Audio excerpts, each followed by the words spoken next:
I'm Frank Trachtenberg with your SiriusXM NHL schedule for Monday, April the 21st. All times are Eastern, and please remember, all games, times, and channels are subject to change. Check SiriusXM.com for the latest updates. In the NHL playoffs, 7 p.m., Washington Capitals take on the Montreal Canadiens. Capitals on Sirius and XM channels 91, Internet 950, Canadiens on Internet 934. 7:30 p.m., Winnipeg Jets face the St. Louis Blues. Jets on Sirius and XM channels 167, Internet 951, Blues on Internet 944. 9:30 p.m., Dallas Stars face the Colorado Avalanche. Stars on Sirius 209, XM 219, and Internet 928. Avalanche on Internet 926. 10 p.m., LA Kings face the Edmonton Oilers. Kings on Sirius 210, XM 220, and Internet 932. Oilers on Sirius and XM channels 91, Internet 930. For 24/7 coverage of the NHL season and hockey across the world, keep it locked on Sirius XM NHL Network Radio, Channel 91. I'm Frank Trachtenberg with your SiriusXM NHL schedule for Monday, April the 21st. All times are Eastern, and please remember, all games, times, and channels are subject to change. Check SiriusXM.com for the latest updates. In the NHL playoffs, 7 p.m., Washington Capitals take on the Montreal Canadiens. Capitals on Sirius and XM channels 91, Internet 950, Canadiens on Internet 934. 7:30 p.m., Winnipeg Jets face the St. Louis Blues. Jets on Sirius and XM channels 167, Internet 951, Blues on Internet 944. 9:30 p.m., Dallas Stars face the Colorado Avalanche. Stars on Sirius 209, XM 219, and Internet 928. Avalanche on Internet 926. 10 p.m., LA Kings face the Edmonton Oilers. Kings on Sirius 210, XM 220, and Internet 932. Oilers on Sirius and XM channels 91, Internet 930. For 24/7 coverage of the NHL season and hockey across the world, keep it locked on SiriusXM NHL Network Radio, Channel 91. I'm Frank Trachtenberg with your SiriusXM NHL schedule for Monday, April the 21st. SiriusXM has soccer covered end to end. SiriusXM FC. Hear live play-by-play and talk shows hosted by legends of the game. It's SiriusXM FC on Channel 157. Hockey Hall of Famer and Stanley Cup champion for the Edmonton Oilers and New York Rangers, Mark Messier joined Scott Laughlin on the morning skate for SiriusXM NHL Network Radio on Channel 91 to discuss the pressures of Game 7 after having played in 9 Game 7s himself, winning 7 of them, and how you can either thrive under pressure or crumble underneath it. I almost look at Game 7s, Mark, like I do overtime in the Stanley Cup playoffs or overtime in any sporting event where you've got so much pressure on you and every play gets magnified. Could you, during the course of your career, and you don't have to name names, but could you look around the dressing room or could you look on the opposing bench and could you figure out those that wanted to be the hero and those that just wanted to avoid making the mistake? I mean, was that plain for you to see that there were those that wanted the puck on their stick with the game on the line that could thrive under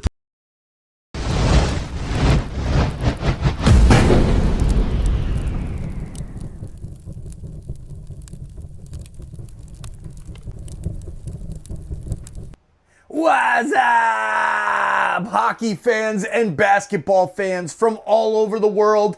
Thank you for hanging out with us tonight. Another night of our Toronto Sports Insider and SickKids Hospital Playoff Pulse campaign.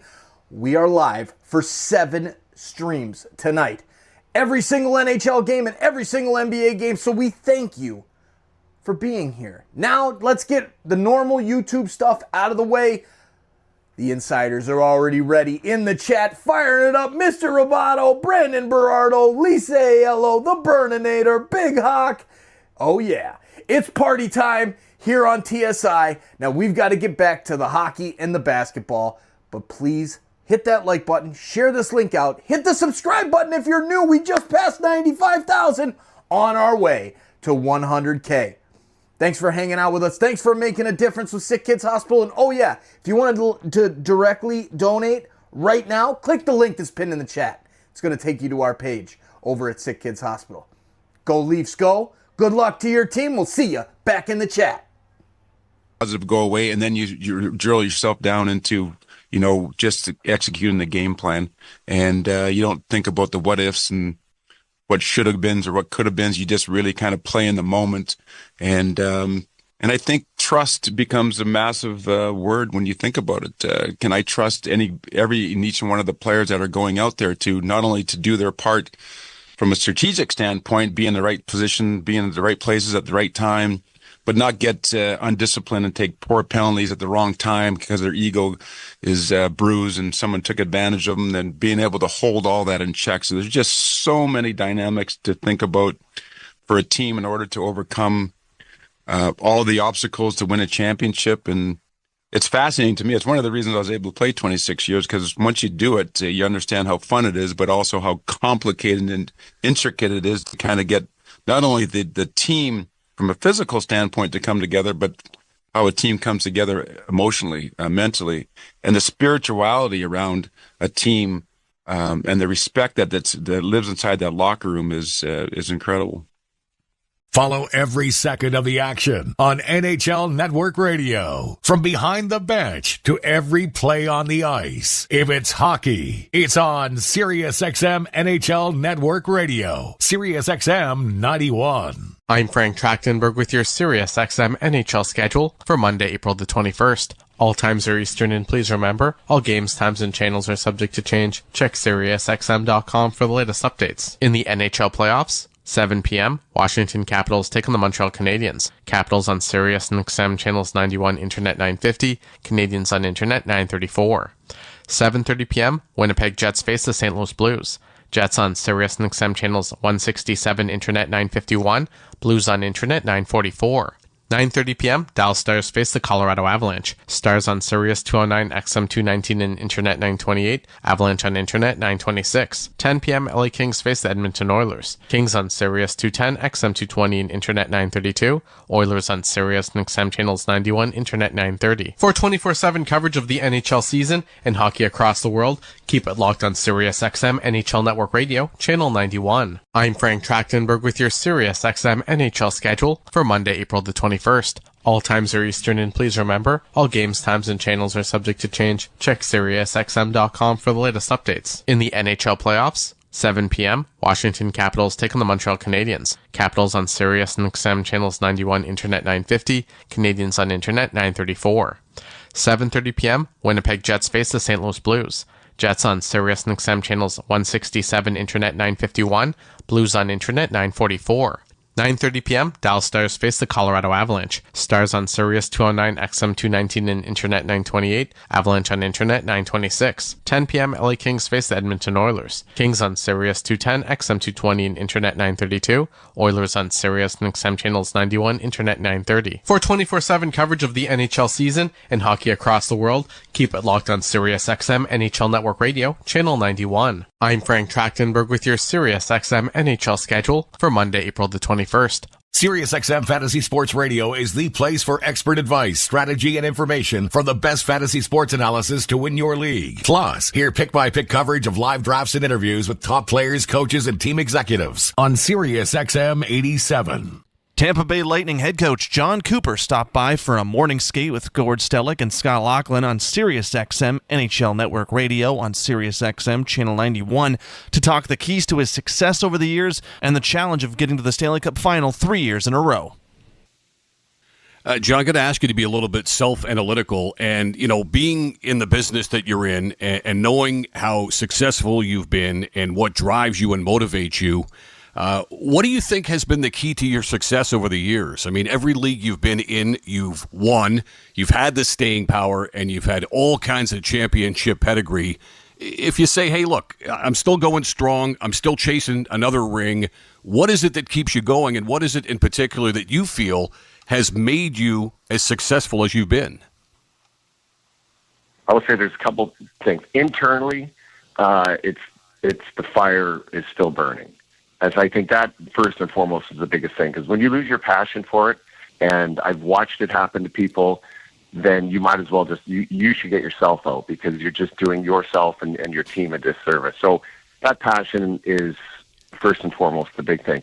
I would sit here say on the other side of things, like Jeff Vinnick as an owner, and it kind of goes back to the previous question about stability, and that's one of the things we've had. And so Julian Breezeball was my general manager in the minors and now the NHL. So we've been together for how many years? We had Steve Yzerman in the early part of that, and he kind of was like the mentor. He was the actual one that brought me in, but we've had that stability. Only 2 GMs, but both of them work together. We've had one owner, one coach, basically, since I've been there, one captain. And it's this core group of guys that have all stuck together. And I think we've kind of, I don't know how to explain it. You've kind of passed the coach-player relationship because we've been there so long, and we all just have this common goal of what we need to do. And there's a lot of pride, a lot of passion with the group of guys we have. And then Julian's done a great job of kind of filling in. And when I say fill in, it's like getting the Nick Pauls, getting the Brandon Hagels, guys that are still long-term guys but that weren't, pseudo-drafted into our system. And it's, we've been really fortunate that it's worked out the way it has. But I truly believe the stability, the belief, and the passion of the same group of people that have been together, and that's what's really helped us. It takes its toll, both physically and mentally. And I give our players credit, to come back and make the playoffs the next year. But, now we've been one and done for 2 years. We've had some breaks. We've had a little bit of turnover. And we need to get back. We need to get back to those, making some runs in the playoffs. And but I will sit here and say, I'd be remiss to say, those years, they do take a toll. And maybe it has taken a toll in the last, couple of years on us. And but I can tell now that, a couple of years of being bounced in the first round, it's just a different vibe coming in, especially this year of seeing all the players. And there's an energy I haven't felt in a while. And I think part of that is because we have been bounced, in the last 2 years. Get the latest news, opinion, and analysis from MMA to boxing and the professional wrestling world 24/7. SiriusXM Fight Nation, SiriusXM 156, and the SXM app. I'm Frank Trachtenberg with your SiriusXM NHL schedule for Monday, April the 21st. All times are Eastern, and please remember, all games, times, and channels are subject to change. Check SiriusXM.com for the latest updates. In the NHL playoffs, 7 p.m., Washington Capitals take on the Montreal Canadiens. Capitals on Sirius and XM channels 91, Internet 950, Canadiens on Internet 934. 7:30 p.m., Winnipeg Jets face the St. Louis Blues. Jets on Sirius and XM channels 167, Internet 951, Blues on Internet 944. 9:30 p.m., Dallas Stars face the Colorado Avalanche. Stars on Sirius 209, XM 219, and Internet 928. Avalanche on Internet 926. 10 p.m., LA Kings face the Edmonton Oilers. Kings on Sirius 210, XM 220, and Internet 932. Oilers on Sirius and XM channels 91, Internet 930. For 24/7 coverage of the NHL season and hockey across the world, keep it locked on Sirius XM NHL Network Radio, Channel 91. I'm Frank Trachtenberg with your Sirius XM NHL schedule for Monday, April the 21st. All times are Eastern, and please remember, all games, times, and channels are subject to change. Check SiriusXM.com for the latest updates. In the NHL playoffs, 7 p.m., Washington Capitals take on the Montreal Canadiens. Capitals on Sirius and XM channels 91, Internet 950, Canadiens on Internet 934. 7:30 p.m., Winnipeg Jets face the St. Louis Blues. Jets on Sirius and XM channels 167, Internet 951, Blues on Internet 944. 9:30 p.m., Dallas Stars face the Colorado Avalanche. Stars on Sirius 209, XM 219, and Internet 928. Avalanche on Internet 926. 10 p.m., LA Kings face the Edmonton Oilers. Kings on Sirius 210, XM 220, and Internet 932. Oilers on Sirius and XM channels 91, Internet 930. For 24/7 coverage of the NHL season and hockey across the world, keep it locked on SiriusXM NHL Network Radio, Channel 91. I'm Frank Trachtenberg with your SiriusXM NHL schedule for Monday, April the 21st. Mad Dog Sports Radio has the best sports talk in the business, covering sports with a passion and knowledge you need. Mad Dog Sports Radio, SiriusXM 86, and the SXM app. Iron Mike Keenan, former NHL head coach, came on the morning skate with Scott Laughlin and Gord Stellick for SiriusXM NHL Network Radio. That's SiriusXM Channel 91. He was on to promote his new book, Iron Mike, My Life Behind the Bench, and he took some time to talk about his career, specifically the regrets and the influences. When you get a chance to sit down now and you think back on all these times, any regrets? Yeah, of course you have regrets. I had the heat turned up quite a bit at my own distraction. So I could have, and I evolved. And even Greg, you just mentioned Greg Gilbert. He said, Mike, you're completely different here in New York than you were in Chicago. So you learn from your own mistakes. And for some reason, I was so driven. I took it personally if we lost, personally. And I was miserable. And I could have probably managed the principles of my coaching career and what I thought was important, that I would always stay intact with those. But the methodology could have been turned down a bit and probably a little too intense? A little bit smoother. A little too intense? At times, for sure. For sure. Now, big names, Scotty Bowman, Roger Nielsen, Tom Watt. I mean, I don't know, mentors, friends. How did they all influence Mike Keenan? Well, first of all, I played for Tom at University of Toronto, and then we developed a close relationship, and I would talk to him a lot about coaching. Now I'm in Peterborough. He'd come and see me, and we developed sort of a minor league team for him, because the guys that couldn't play for U of T right away, like Mike Polino, come out to play with me in Oshawa. And so we developed a relationship that way. But we talked a lot about hockey. He taught me more about hockey than anybody else. And then Roger and I have a relationship through Peterborough. We're getting now into the sort of the technical part of video replay and how that. And then I got Scotty Bowman, the greatest ever. He hires me for the first time. Probably saw a little bit of himself in me. And he's calling me in the middle of the night after every game. He drives home from Rochester, and at 2 or 3 in the morning, and I'm not exaggerating, sometimes an hour conversation in the middle of the night. Why did you put Bob Mongrain on the penalty killing at that time? Like, okay, Scotty.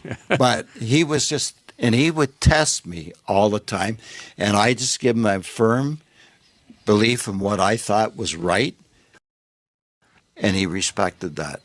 So It was interesting and then we became friends over the years. It was a real 3 guys that really influenced my career. That was Iron Mike Keenan, former NHL head coach and author of Iron Mike, My Life Behind the Bench. He was in conversation with Scott Laughlin and Gord Stellick for the Morning Skate on SiriusXM NHL Network Radio. That's SiriusXM Channel 91.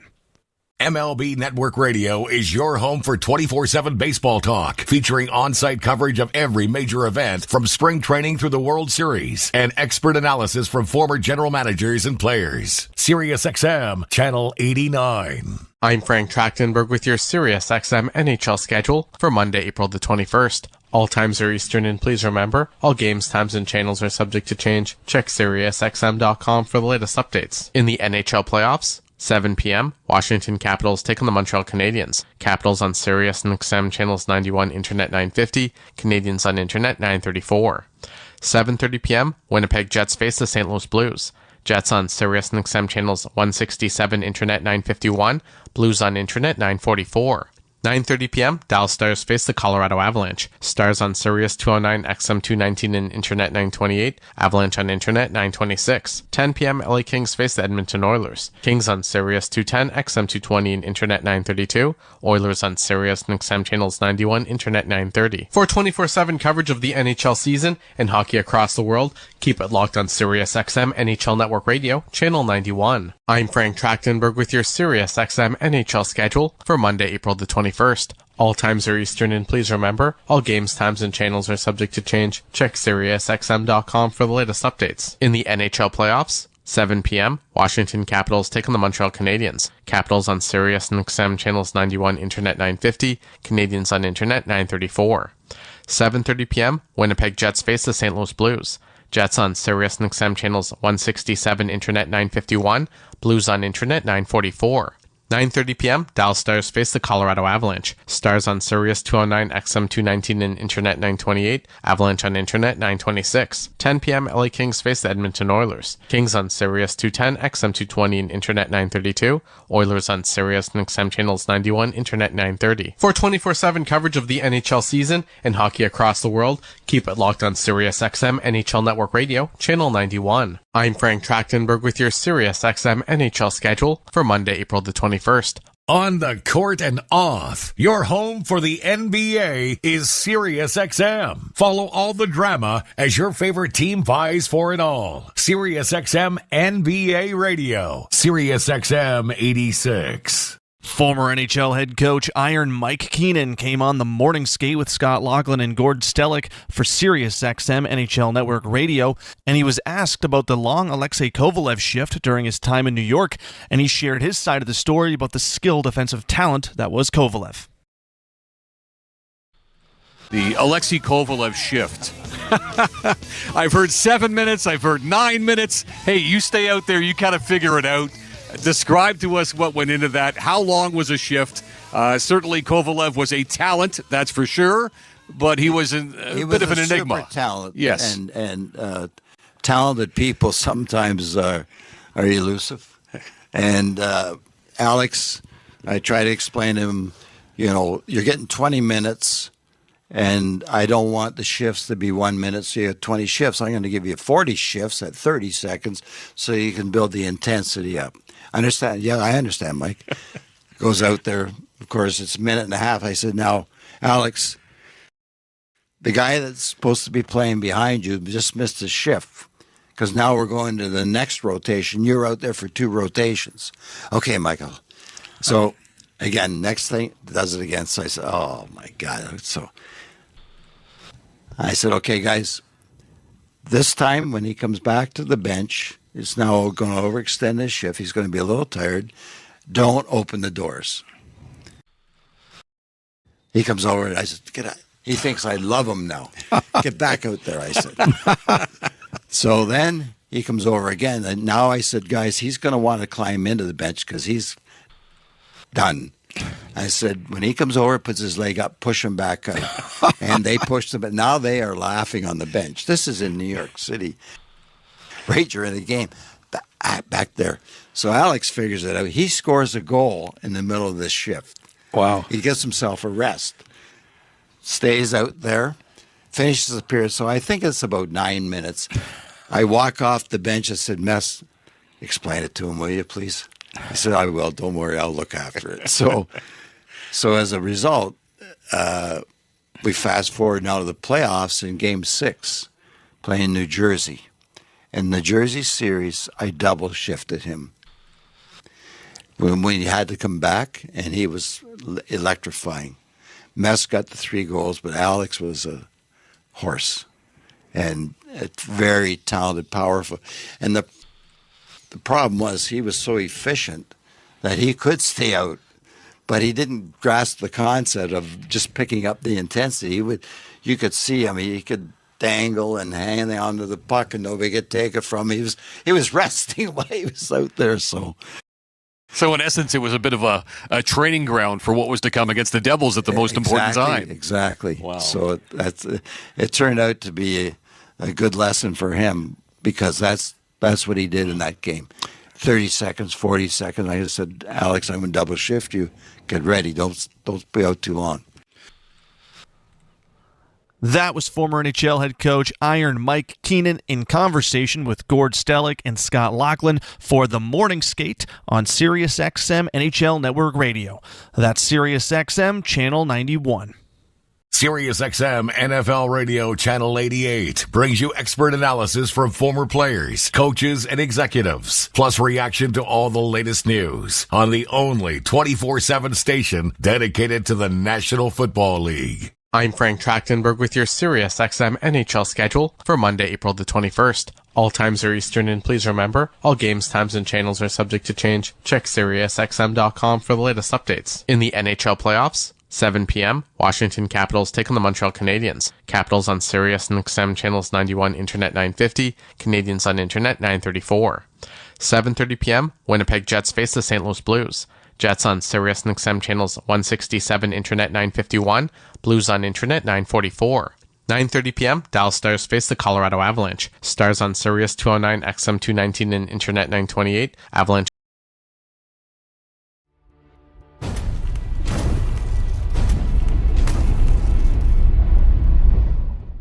Hey sports fans, thank you for hanging out with us and chatting it up. We're thrilled to bring you the Playoff Pulse. Catch every single NHL and NBA playoff game right here while supporting an incredible cause, SickKids Hospital. Together, we can make a difference with every single view. Holy Mackinac! Joe Bowen here, the voice of your Toronto Maple Leafs. Every moment you watch on Toronto Sports Insider helps SickKids Hospital. 100% of Leafs playoff stream revenue goes straight to their life-saving care, helping kids in our community and beyond. This is what Playoff Pulse is all about, bringing playoff excitement and making a lasting impact for those who need it most. So let's rally together and show sick kids we're in their corner. Hey everyone, Easton Cowan here. Let's amplify our impact. Every like, share, and subscribe boost our donations to Sick Kids. Watch the games, get hyped, and spread the word to grow our Playoff Pulse community. Join us now. I'm Frank Trachtenberg with your Sirius XM NHL schedule for Monday, April the 21st. Follow every second of the action on NHL Network Radio. From behind the bench to every play on the ice. If it's hockey, it's on Sirius XM NHL Network Radio. Sirius XM 91. Former Buffalo Sabres head coach Don Granato was on the morning skate with Scott Laughlin and Gord Stellick for Sirius XM NHL Network Radio, Channel 91, to talk about how different today's athletes are, as well as what it's been like to watch Austin Matthews grow. It's really a switch in the last 10 years. First birth year I had at the national team program was 95 birth year. So it was JT Compher, Tyler Mott, that group. You have them for 2 years, so the next birth year coming in was the 97s, which was prolific. It was Austin Matthews and Matthew Tkachuk and McAvoy and Hanifin, Werenski. And I remember talking to the coaches back then that this birth year is way different than the 95 birth year. And this summer, ironically, I picked up a book that titled The Anxious Generation. And I thought it was very well documented, and the author used the iPhone. And the iPhone came out in 2008 or 6, somewhere in that range. But social media didn't hit hard on the iPhone where you could rate a kid's looks if you're a high school student. And so judging other people on a social media app on the iPhone was about 2013. And so now you think about all these kids going to high school, and we never had this. They can be made fun of on social media. They don't even know it, and they're walking out of a classroom and people are laughing. Yeah. So it's a different world we all live in because we're all criticized and compared to more and faster. And with that, you need to balance that with support. And I think, lots of coaches that have gone that I watch around the league in the NHL, there's a lot of great coaches and a lot of good young coaches that are really good at that. The X's and O's, I say to people, are easy now. When the X's and O's are a very simple part of hockey. It's connecting with people and getting people motivated and excited. And that's changed dramatically. X's and O's became big when video hit the computer. You could watch 100 or 1,000 forechecks over and over and over and say, okay, these are the key components on a forecheck. And so, you didn't have to be in the NHL to become better at that. So that's the easy part. I just can't imagine doing this or that I did it. I called Brian Matthews one time in Austin's U17 year. And I said, Brian, do you have any idea how good your son is? And his reply was no. Like, what are you talking about? Why are you? What is this conversation? And I had to explain to him. And I said, I think this is what's going to happen, Austin. I said, you honestly have to prepare for your life to become very chaotic and crazy. And lo and behold, he gets drafted in Toronto instead of some different market. And we know how crazy it can be here. Oh yeah. But and then the last thing I'll say on it is I remember leading up to the draft, lots of people said, can he handle Toronto? And I thought, absolutely, no problem. And the biggest thing for me is when a young player comes in the league, and we talked about it earlier, if they're a -2 or 3 and they have a really tough night, you get to know how they're going to respond. And some that breaks their confidence, and maybe they need a stint in the AHL. You got to get them out of the pressure. But Austin was so good that if that happened, and when it's happened in his career, it doesn't hurt his confidence. He knows that he's in that category of player that I know I can redeem myself just get me to the next game now. and they can do, the best players can do that.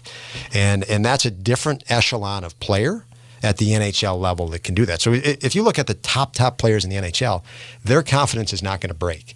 The guys right under that, they have a bad night. They may not want that next game. Hear it all on demand. Your favorite shows, your favorite games. Don't miss a second of your favorite SiriusXM programming on demand with the SiriusXM app. Download it now for free. I'm Frank Track. Tickets today. Canadiens hockey is presented by SR Insurance. You deserve the best broker there is. SR Insurance, official damage insurance partner of the Montreal Canadiens. Enjoy the game.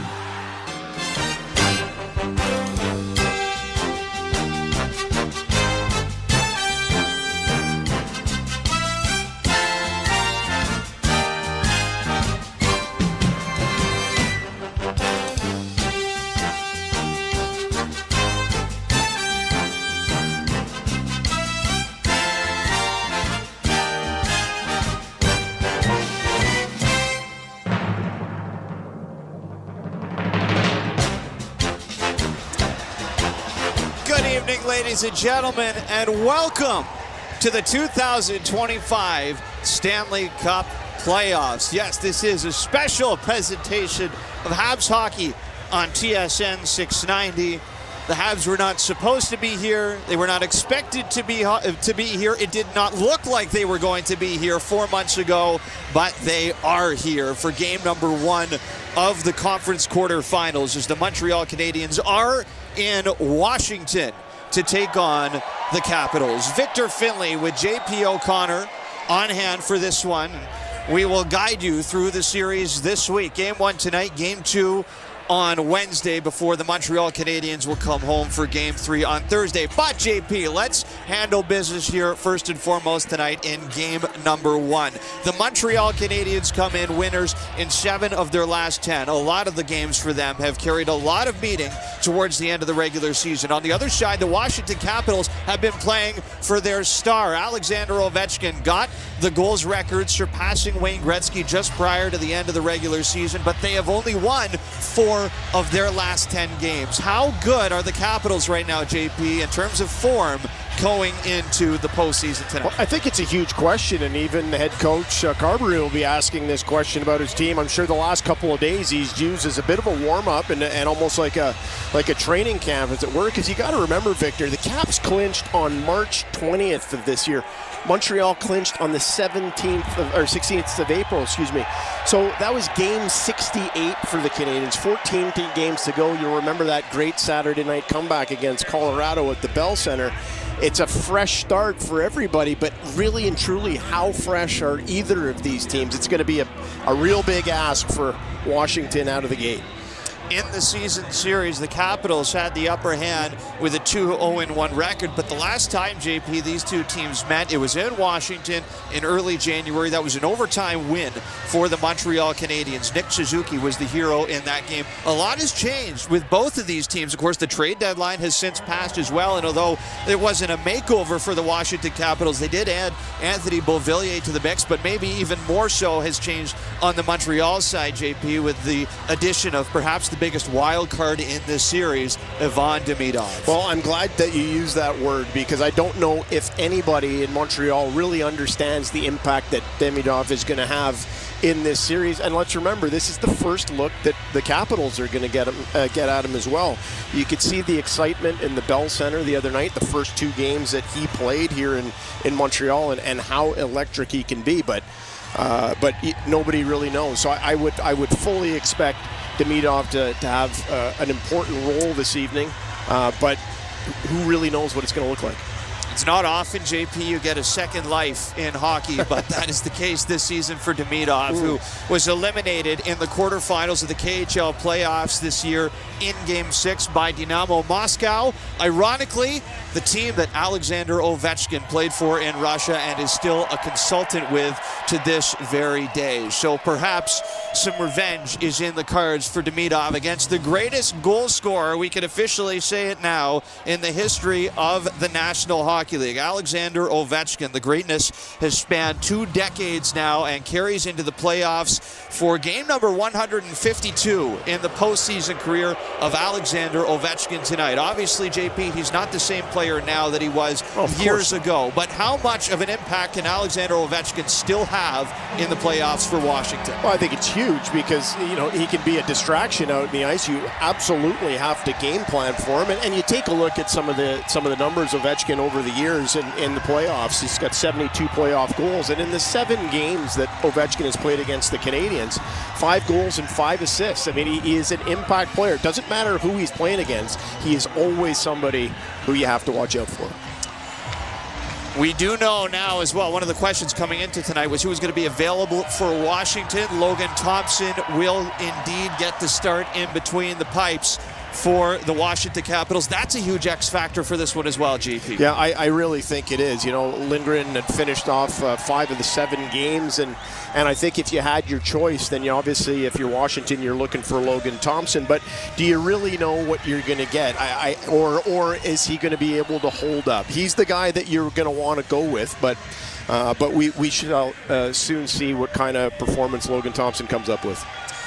The Montreal Canadiens and the Washington Capitals meeting for just the second time in NHL Stanley Cup playoffs history. The first time was back in 2010. That was a 3-1 come-from-behind series victory in Game 7 for the Montreal Canadiens. Alexander Ovechkin now, the greatest goal scorer of all time, was an idol for a lot of these players on Montreal, but if you heard the comments from Demidov and Laine the other day, it doesn't sound like any risk of the Canadiens being starstruck tonight in Washington. As let's head out to Washington, D.C. for pregame ceremonies and the national anthems.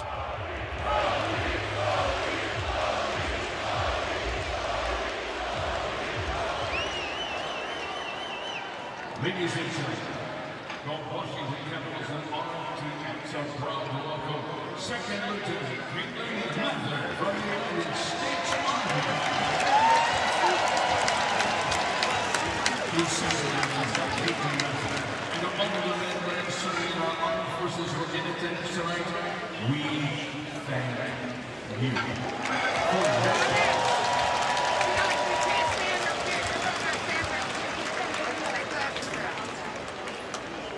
And now, to perform the national anthem, please welcome the Pride of D.C., Bob McDonald.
Both teams ready and set to go for game number 1 from Capital One Arena in Washington, D.C. We will get you all set here for our starting netminders in game 1. It will be Logan Thompson for the Washington Capitals. He has missed the last 7 games of the regular season with an upper body injury, last playing against the Carolina Hurricanes back on April 2nd. 43 games this year, 2.49 goals against average, .910 save percentage, and a 31-6-6 record. Sam Montembeault will go for Montreal. He has not played in a single playoff game as a professional hockey player in 8 years as a pro since graduating from Blainville-Boisbriand in the Quebec Maritime Junior Hockey League. He'll make his playoff debut tonight after 62 games in the regular season with a .282 goals against average, a .902 save percentage, and a 31-24-7 record. Cast of Montreal Canadiens making their playoff debuts this evening in the National Hockey League. However, there are another 6 players in this Habs lineup that played in Montreal's last playoff game. That was Game 5 of the 2021 Stanley Cup Final versus Tampa Bay. As we drop the puck on round number 1, the Washington Capitals take it back into their own zone. This is played out through center as Alex Carrier goes back for it, takes a hard hit off the forecheck. Canadians will move it ahead to center. Capitals back to their own zone. Here is Rasmus Sandin. No lineup changes tonight for Montreal as Pierre-Luc Dubois carries in. Connor McMichael to the net, and the first test of the series for Sam Montembeault is smothered in the crease. But some kind of play early on for McMichael as he gets that puck and just winds his way down the top of the slot. Had a tremendous year, 26 goals, and Montembeault had to be sharp real early on that.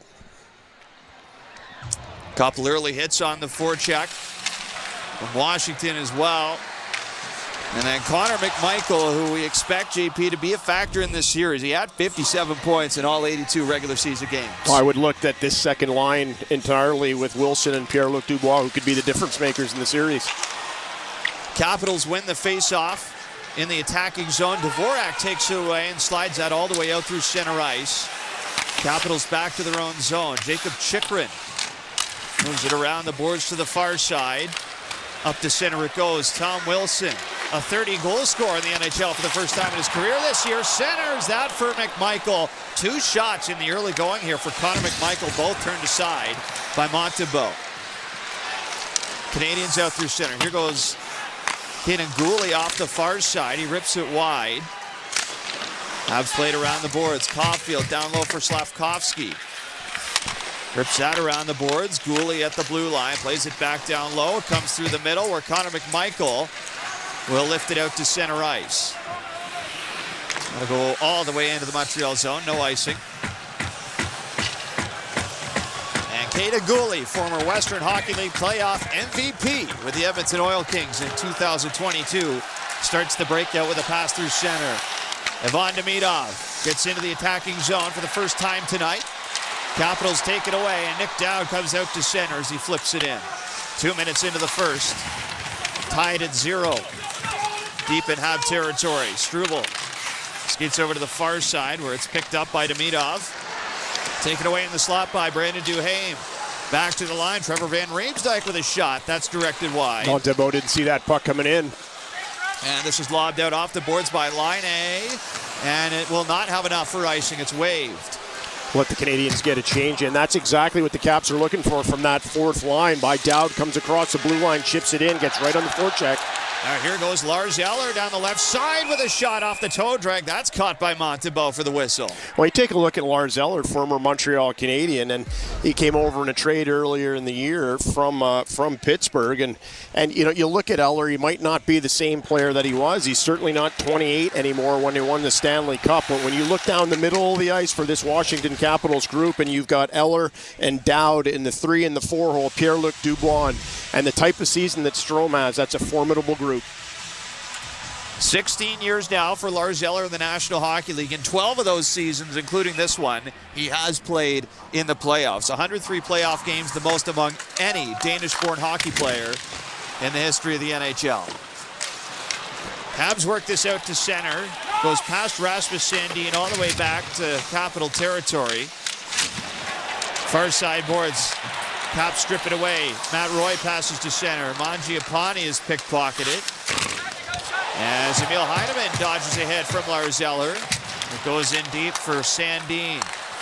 Here goes Ryan Leonard, newcomer to the Capitals, played just 9 games at the end of the regular season after joining them via Boston College. As the Habs come ahead to center. Here goes Brendan Gallagher. In on the right side, tries a wrister. That one goes in rather weakly to the net as Gallagher and Alexander Alexiev with some pushing and shoving after the whistle. Looks like Alexiev caught Gallagher up high with his stick as Trevor Van Riemsdyk comes in to help his teammate.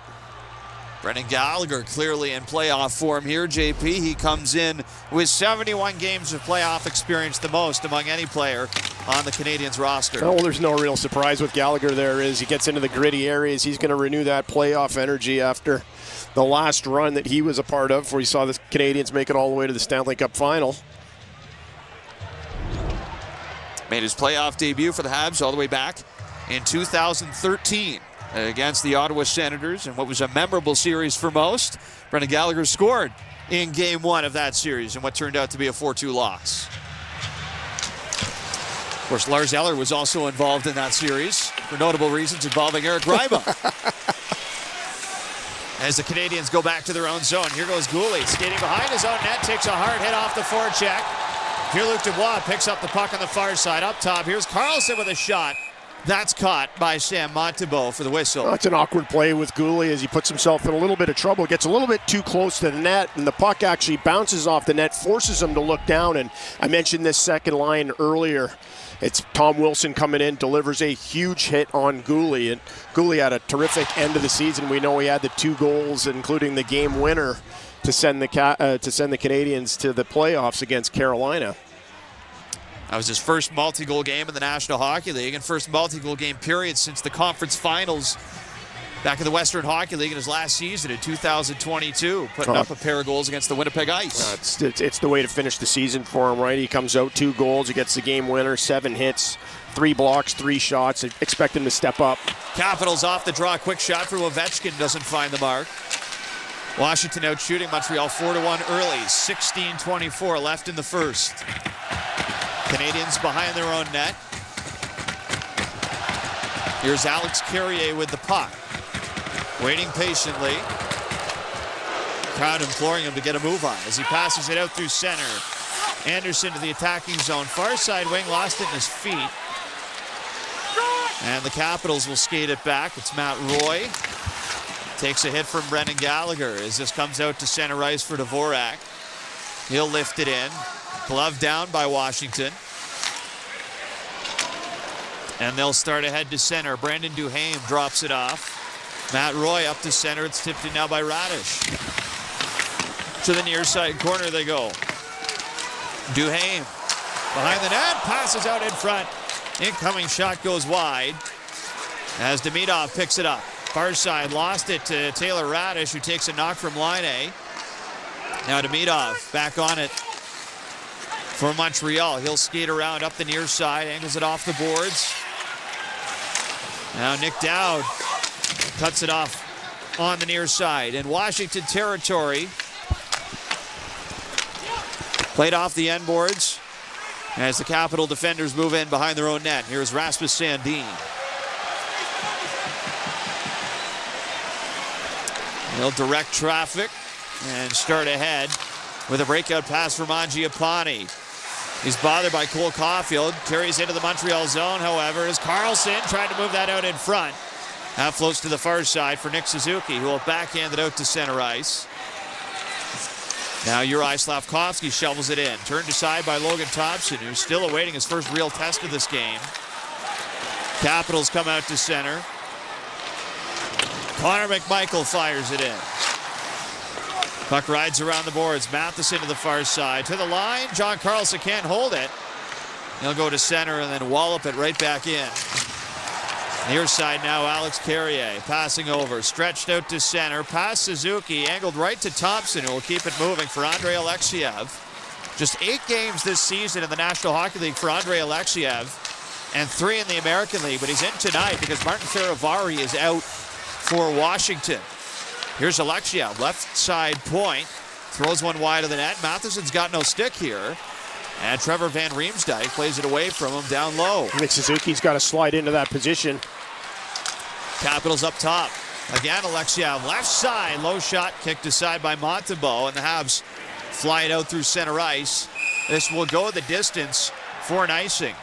Bit of an unusual play that we just saw there with Mike Matheson. And Matheson doesn't have a stick. Puck gets lost in his feet. Nick Suzuki standing behind him, and that's exactly where Suzuki's got to just call him off, take control of that puck, and clear the zone, let Mike Matheson get back to the bench for a new twig.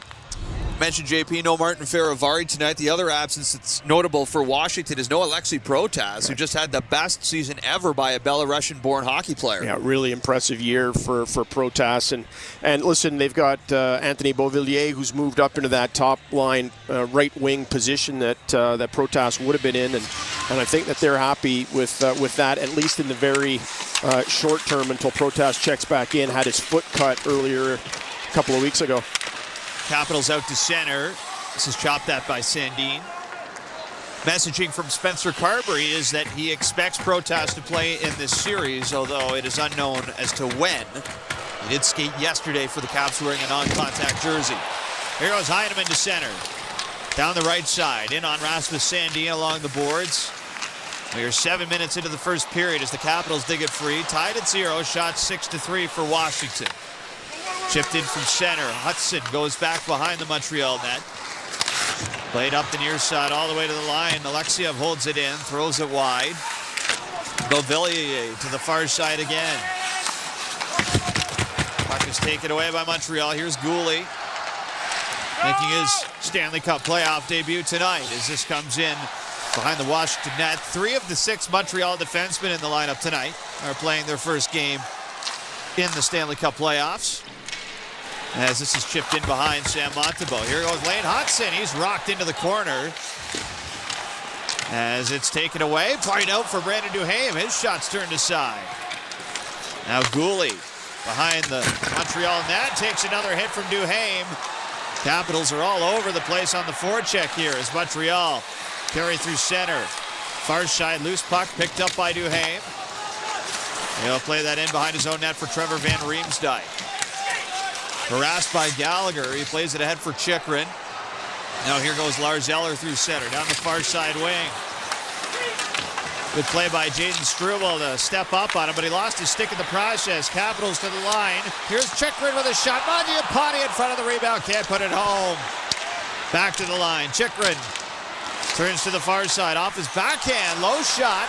Loose in front, and it'll be picked up by Montreal as Anderson sweeps it out through center. Several scrambles, net front for the Canadiens, not able to clear pucks. That's another icing for Montreal with 11:28 to go in the first. Montembeault's going to have to clean that up as that puck gets fed in. It starts with Carlson, then gets delivered over to Chychrun, who's had just a gigantic year. But you look at Savard and you look at Struble, who had lost his stick, just couldn't clear the puck. You know, if you're the Montreal Canadiens, it has been a little bit overwhelming here, but I think you have to look at this as mission accomplished. You've gotten through those first 6 or 7 minutes where you knew that the Caps were going to be coming hard. Similarly for Carberry, he's looking at his team and thinks, all right, they're no longer in maintenance mode. They're ready to go to work here in the playoffs. Pretty decent start for both sides. Shots 8-3 for Washington, although shot attempts are officially 13-4. Canadians win the D-zone face-off. Carried to center. Carrier plays it in deep. That'll allow the line change for Montreal. Chychrun works it down low. He's got Beauvillier with him. Now passes it over to John Carlson, who starts ahead to center. Ovechkin through the neutral zone. Can't carry it in over the line. Here goes Laine the other way with a wrister, and there is the first real test for Logan Thompson as he makes the save and covers the rebound. We're just having a look at Ovechkin as he comes in, cleans up net front, and that goes to his young pal Demidov. Montreal and Washington officially underway tonight. We got 11:02 still to go in the first. No score on Habs Hockey on TSN 690. From the biggest stadiums to the coziest holes in the wall. From house parties to porch hangs to pride celebrations. From your favorite pho shop to to your local Indian spot. From noodle bars to sports bars to salsa bars, there's a Molson with your name on it. Export, Ultra, XL. Molson. Everyone in. Must be legal drinking age. It's time to make some noise and cheer on your favorite team. Because when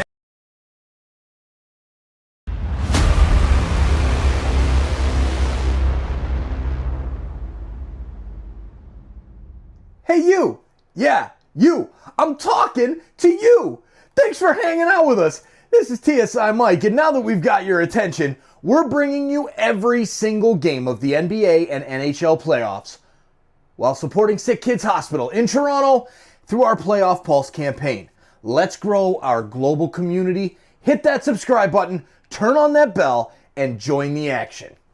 Hey, you! Yeah, you! Joe Bowen here, voice of the Toronto Maple Leafs. The Playoff Pulse on Toronto Sports Insider is all about playoff thrills and making a difference, with 100% of Leaf playoff stream revenue going directly to SickKids for their life-saving treatments and research. We're aiming for 100,000 insiders to boost our impact. So subscribe now and be a part of this incredible movement. Holy Mackinac! Let's show SickKids Hospital we're here for them. Join us today. Hey you, yeah you, Easton Cowan, Leafs prospect here. I'm loving these Playoff Pulse live hangouts. Subscribe and turn on the bell to catch every game. Keep the chat buzzing and let's cheer for SickKids together. See you in the chat. More, you're going to get a little bit more of a break. I'd look at Montembeault. And the other guy that I would look squarely at is Yoel Armia, who we know has struggled with his hand. His right hand has given him problems. Victor, you saw the practice on Sunday prior to the Canadiens leaving. You said you thought he was looking a little bit stronger. Yeah, hasn't been afraid to take shots lately in practice, and he's taken a few more recently in games as well. So some reason for optimism that injury isn't perhaps as bad as it was a few weeks ago. Everybody's fighting something this time of the year. Bumps and bruises aplenty as we face off in the Washington zone. Habs win it back for Lane Hudson. Works it off to Slavkovsky off the right side. Good block by Chychrun. As it's collected in front by Tom Wilson. He'll move it off the boards out to center ice. Connor McMichael flips it in. And Gooley goes back for it. Now back into the Washington zone. Goes right to Logan Thompson. He'll move it aside. Almost gave that away to Caulfield. Instead, Washington zip it through center. And they've iced it here with 10:29 to go in the first. It's a little bit disjointed there with Logan Thompson. You got to question that decision. He's got Caulfield bearing down on him, looks up and fires it out to the right side, but just a little casual at that puck, and you can see the panic set in immediately as that puck gets fired down the ice. This will come all the way back into the cap zone for a Canadiens faceoff. Mentioned no playoff experience as a pro for Sam Montembeault. Not a lot either for Logan Thompson. He's played just 4 Stanley Cup playoff games back in 2024 with Vegas. He missed the 2023 postseason with injury. That was, of course, Aiden Hill stepping up for the Vegas Golden Knights. As we will face off to the far side of Thompson. He does catch right-handed. Bit of a different look for the Montreal Canadiens here. As the Washington Capitals win the D-zone face-off, carried to center by McMichael, looking to find Jacob Chychrun up in the rush. That just missed. Chychrun going for the middle lane drive. Just couldn't find that puck. Would have been in alone. Carrier down the right side, wrists it in. Puck rides around the boards. Duhaime has some support from Rasmus Sandin. Plays it back around for Duhaime. And now Matt Roy behind his own net. The Detroit, Michigan native starts with a pass up the far side for Rasmus Sandin. And David Savard deep into his own end. Now, far side Hashmarks, Taylor Radish on the boards is harassed as the puck comes to center for Line A. They'll try and float that down the wing for Newhook. Back in front for Line A. Low shot stop. Rebound in front for Yoel Armia. That's turned aside. We got our first penalty of the night. Slashing call coming up. Patrick Laine with a golden opportunity in the slot. It's actually a slick little play that gets fed back from Newhook, catches Laine, and Laine goes in. It's a solid pad save by Logan Thompson. That's a couple great looks for Laine so far. 9:34 to go in the first. Tied at 0 on Habs Hockey on TSN 690. Bell Pure Fiber is the technology you need for high-performance applications. It leverages light signals transmitted through optical fiber. It's capable of providing huge bandwidth, super low latency, and it's immune to electromagnetic interference. Basically what he means is, it's incredibly fast internet. Switch to Bell Pure Fiber, Canada's fastest internet, awarded by Ookla. Get 500 for $70 per month. Visit bell.ca for more details and to check availability. Bell, internet just got better. Are you looking for an insurance broker, passionate and professional? With 65 years of experience, SR Insurance has proven to be totally dedicated to serving its clients. Present in 12 regions in Quebec, their brokers have one priority: to find you the best offer available to insure your home, car, and all other types of motorized vehicles. Call 833-370-2704 or visit SR.ca to ask for a quote. You deserve the best broker there is. SR Insurance, official damage insurance partner of the Montreal Canadiens. Craving great food, big games, and an unbeatable atmosphere? Head to La Cage. Whether you're here for the wings or the wins, or to have a good time, one thing's for sure. At La Cage, everyone's a fan. Beer, chips, popcorn. Score big at your neighborhood Voisin without missing a second of the action. Stock up on game day essentials before the puck hits the ice at Voisin, proud partner of the Montreal Canadiens. Voisin, whenever you need us. Canadiens hockey is presented by SR Insurance. You deserve the best broker there is. SR Insurance, official damage insurance partner of the Montreal Canadiens. Enjoy the game. Montreal to the power play for the first time in the series, brought to you by Ford of Canada, official partner of the Montreal Canadiens.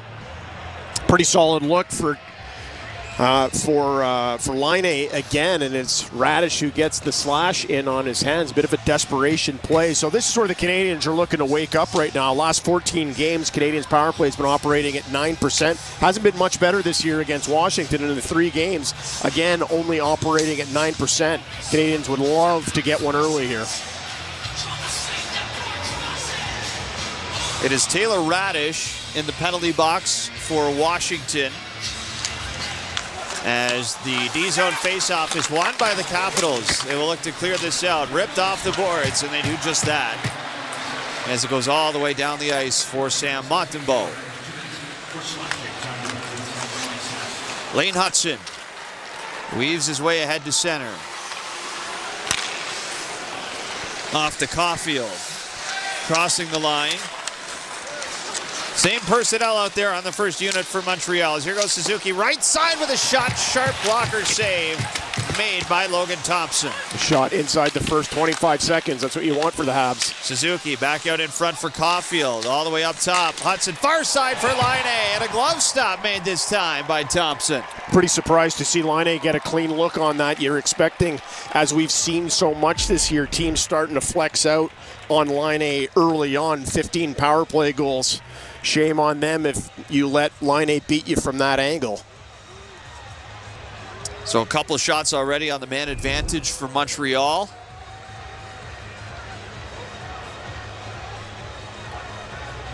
As we'll face off to the far side in the Washington zone. Still a minute 18 to go in the 5-on-4 for the Canadiens. Suzuki leans in to take the face off against Nick Dowd, one of the better defensive forwards in the National Hockey League. It's just as one back by Montreal, and they'll set it up. Hudson off to Caulfield right side. Back to Hudson up top. Caulfield again. To Hudson, far side. Laine tries a wrister, blows that one wide. And to the line. This is held in by Lane Hudson. Down the far side, Laine back up top for Hudson. Long-range shot blocked in front by Suzuki. Quickly cleared down the ice by the Washington Capitals. Hudson gets that puck, walks the blue line, and drifts one in. Looked to me like it was going to go over the net. Suzuki actually had to jump in the air to get out of the way of that one. Now here goes Alex Newhook through center ice. Off of the right side for Ivan Demidov. Second unit is on for Montreal. 30 seconds to go on the power play. Suzuki far side to Matheson up top. Back to Suzuki. One touch for Newhook. Quick shot. It is turned aside. Back across. It comes past Demidov. And thrown down the ice by Connor McMichael. 10 seconds left in the power play. Canadiens start ahead to center with Matheson. Tipped in now by Gallagher. And played around to the near corner where it's intercepted by Roy. Can't get it out. Power play is over. Taylor Radish returns to the ice. We are 5-on-5. Habs get 3 shots on that last power play. As Nick Dowd escorts the puck out to center ice and then flips it in. Shots are now tied at 9 apiece. Carrier behind his own net. With Evans, Armia, and Heineman on the ice. They work it ahead through center. This is played in. Alexiev goes deep into Capital territories. That was floated in front by Armia and just missed the mark for Jake Evans. Near side, Washington. Poke it to center. Gooley picks it up. Pressured by Dubois. He'll angle that off the boards. Ovechkin knocks his man off on the forecheck. And the Capitals have it at the line. Alexiev through in the middle. Here's a shot for Ovechkin. That's stopped by Montembeault. Off the feed from Dylan Strome. A one-timer is denied. As Alexiev with a long-range look. That's easily caught by Montembeault for the whistle. Ovechkin from the sharpest of angles gets a puck down just in front of the goal line and tries to go sharp side on Montembeault, who's able to get over there and shut that short side post down.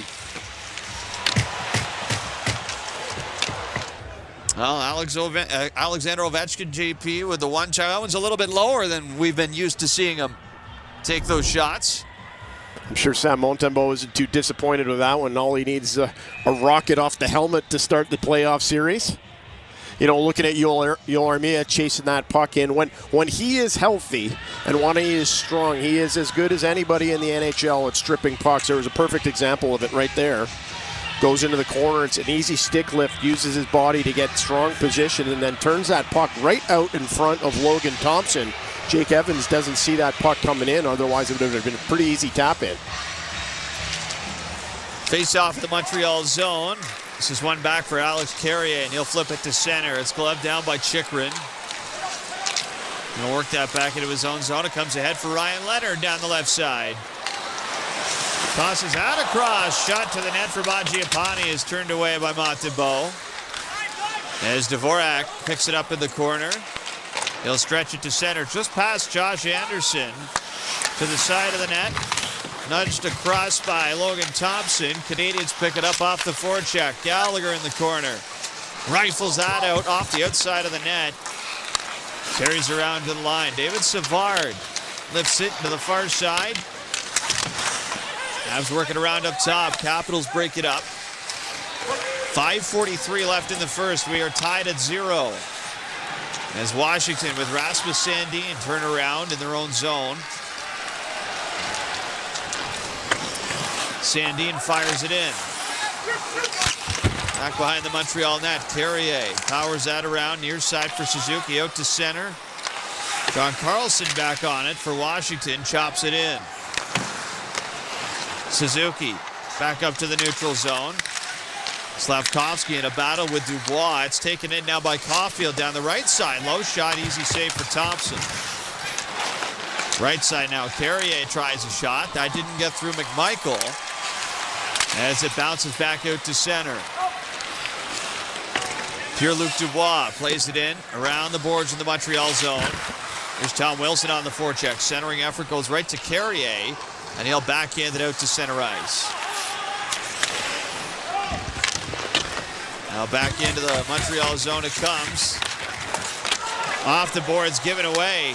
Into the slot, out in front. There's a chance for Brandon Duhaime as Montembeault makes the save.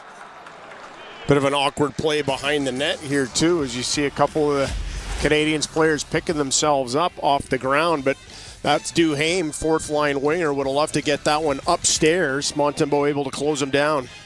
4:34 to go. Still tied at 0 in the first period on Habs Hockey on TSN 690. $1 wings. $1 wings. $1 wings. Boston Pizza has the ultimate lineup. During every Montreal game this season, our wings are only $1 each at Boston Pizza. Come in for some delicious wings, an ice-cold Molson, and a great game. Now that's a winning trio. Visit bostonpizza.com to find a Boston Pizza near you and reserve your table. Boston Pizza is the place to be. See details in restaurant. Hey everyone, Adney and Burke here to talk about our great podcast, NHL Unscripted with Burke and Demers. Jason Demers here. After playing 700 NHL games, it turns out I have an opinion or two. Whoever's saying trade one of them, you don't know anything about hockey. I'm on the bandwagon. I'm rooting for this team. With new guests every week, we will talk about hockey and more. Can't wait till you watch the movie because it's the biggest award of her career. He went into the cheetah exhibit. The cheetah took a piece out of him, and he came into the ring the next day. Tune in to NHL Unscripted with Burke and Demers, the iHeartRadio app, or wherever you get your podcasts. Simplify the optimization of your supply chain with Delmar. For almost 60 years, Delmar has provided integrated solutions with innovative technologies, transforming logistics challenges into effortless experiences. Visit delmarcargo.com to connect with an expert. Delmar, logistics made simple. There's nothing like Hockey Night in Montreal. See the Habs live at the Bell Center and be part of the NHL's most electric atmosphere. Don't miss out on the action. Visit Canadiens.com/tickets today. Canadiens Hockey is presented by SOR Insurance. You deserve the best broker there is. SOR Insurance, official damage insurance partner of the Montreal Canadiens. Enjoy the game. Well, JP, this week there was a lot of news around both these teams, who was going to be in the lineup, who was not going to be in the lineup. One thing that became known as well the other day was that this will be it for David Savard at 34 years of age. After 870 games in the National Hockey League through 14 seasons, this will be his last in the National Hockey League. Well, he's got a Stanley Cup under his belt in the 2021 season with Tampa Bay, and you'll see David Savard in this series here with laser focus, knowing that the end is nigh. Canadiens up to center ice, shoot it in. Here's Andrei Alexiev behind his own net, pressured by Emil Heineman. Puck is played off the boards out to center. We got 4:11 to go in the first period. This game is tied at 0. The Canadiens now have the advantage on the shot counter, 11-10. Here's Jake Evans with a shot toward the net off the right side that's turned away. Here is Alexiev, backhands it off the boards down the ice. Hudson tosses it ahead to Armia at center. Played in toward the Washington net and warded off as here goes Jacob Chikrin for a skate down the left side. He'll chip it in, goes hard to the end boards on the forecheck with Caden Gooley. Gooley has taken a bit of a beating tonight in the first period. There's no question that he's going to be targeted, and he'll be targeted for as long as this series goes on. It's just surprising to see Chikrin up there again and him being first in on the forecheck. Yeah, it's not the first time we've seen Chikrin jump up in the rush tonight. As here are the Capitals on the attack, far side for Sandin. One-timer, didn't get much on it. Loose in front and directed ahead to center ice, where the Capitals take it back in. Here goes Mangiapane left side. He tried to center, good stick from Gooley. Knocks that away, back to the blue line. Sandy and wrister, that's caught and hung on to by Montembeault as Caden Gooley gets into it in front here with Ryan Leonard. And we have seen a few of these net front post-whistle scrums in the Montreal zone. Well, we have indeed, and taking a look at Patrick Laine over in the corner, and this is never a good sight. This is always something that makes you hold your breath a little bit. He was actually reaching behind his leg to feel in the Achilles tendon area. I'm not sure if he felt like there was a skate there, but seems to be okay now as this continues to boil over behind the Canadiens' net.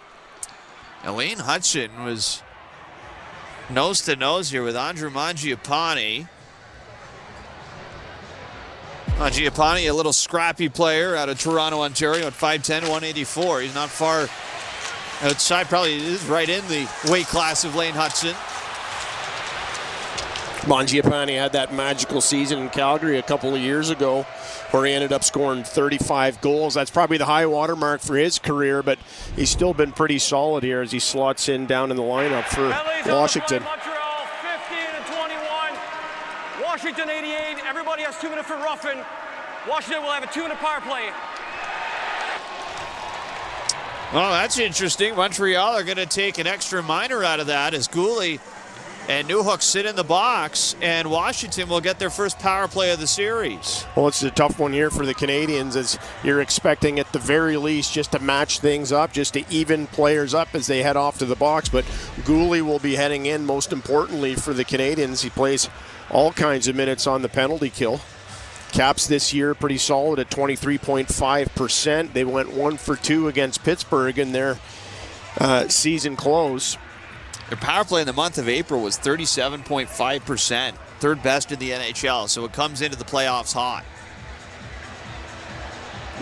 Martin St. Louis was not happy there with the call. He had some choice words for referee Kendrick Nicholson, who's working this game tonight with Francois St. Laurent.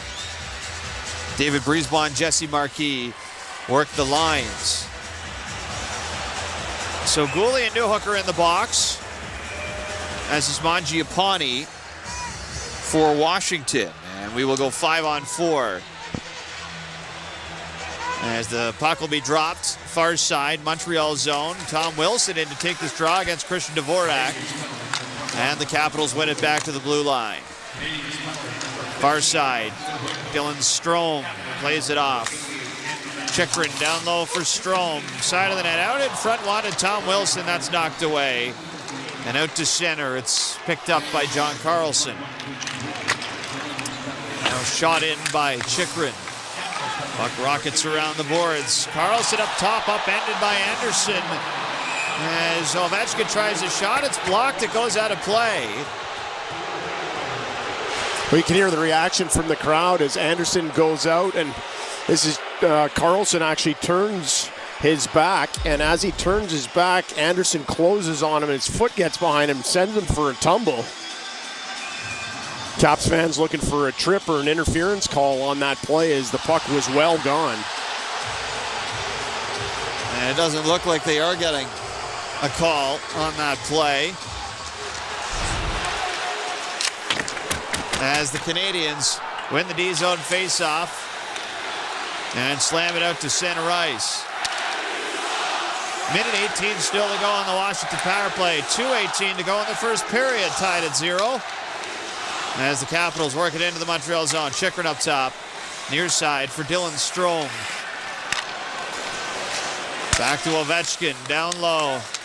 Tom Wilson with it for Ovechkin, left hash marks. Down to Wilson. Out in front, easy catch for Montembeault, and he'll freeze it with 55 seconds to go on the power play. You know, it's an easy catch for Montembeault, no question about that, but he gets forced into that play. That's Mike Matheson, who goes to ground. He was looking to put that puck over the top of Matheson, but just couldn't finesse it over. Carlson is looking on the back, Tom Wilson on the back post, and Sam Montembeault just gloves that puck down. Capitals off the face-off. Ovechkin steers it to the line for John Carlson. Fakes a slap shot. Ovechkin with a one-timer. That's stopped, and it rockets out of play. You know, you look at Ovechkin as he gets that feed in from Carlson. How many times has that happened over the years? But one thing for sure is that Carlson is not always going to defer to Ovechkin. Carlson can kill the puck from that back point area, and if he gets a look, he finds a lane that he likes, you can be sure that he'll be winding up. Well over 200 playoff games combined between Ovechkin and Carlson. Matter of fact, they're the only two Washington Capitals still active from the last time these two teams met in the playoffs back in 2010. He's actually only missed playoffs 2 times in his 16-year career.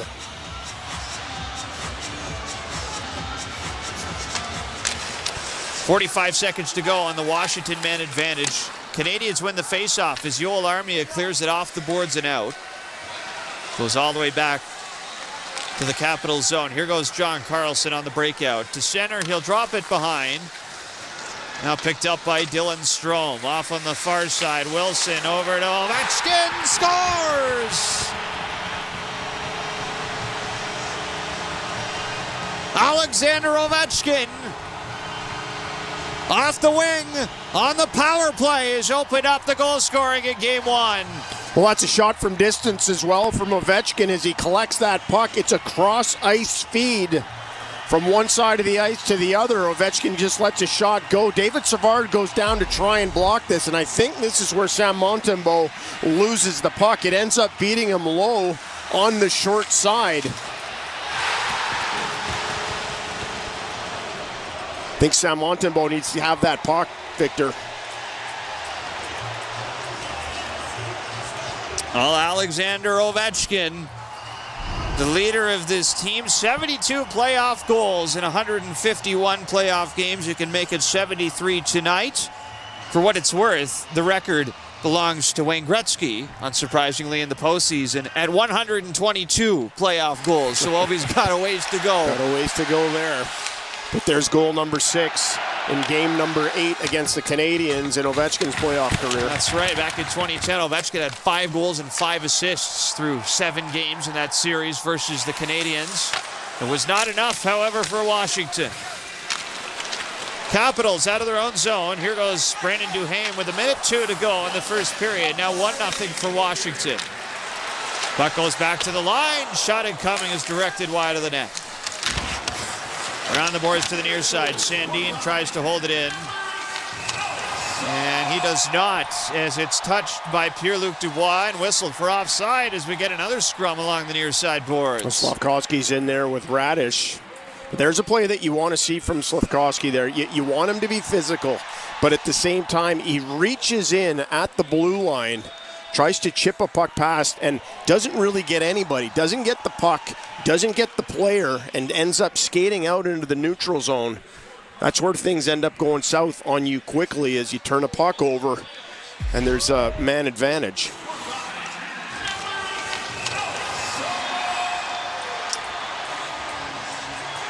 Saw Pierre-Luc Dubois right in the middle of that, too. I'm sure he's extra fired up, JP, to be a part of a playoff series against the team from his home province. Yeah, he will be indeed, and Pierre-Luc Dubois has just worked out a charm. Penalties, Montreal 20, Washington 16.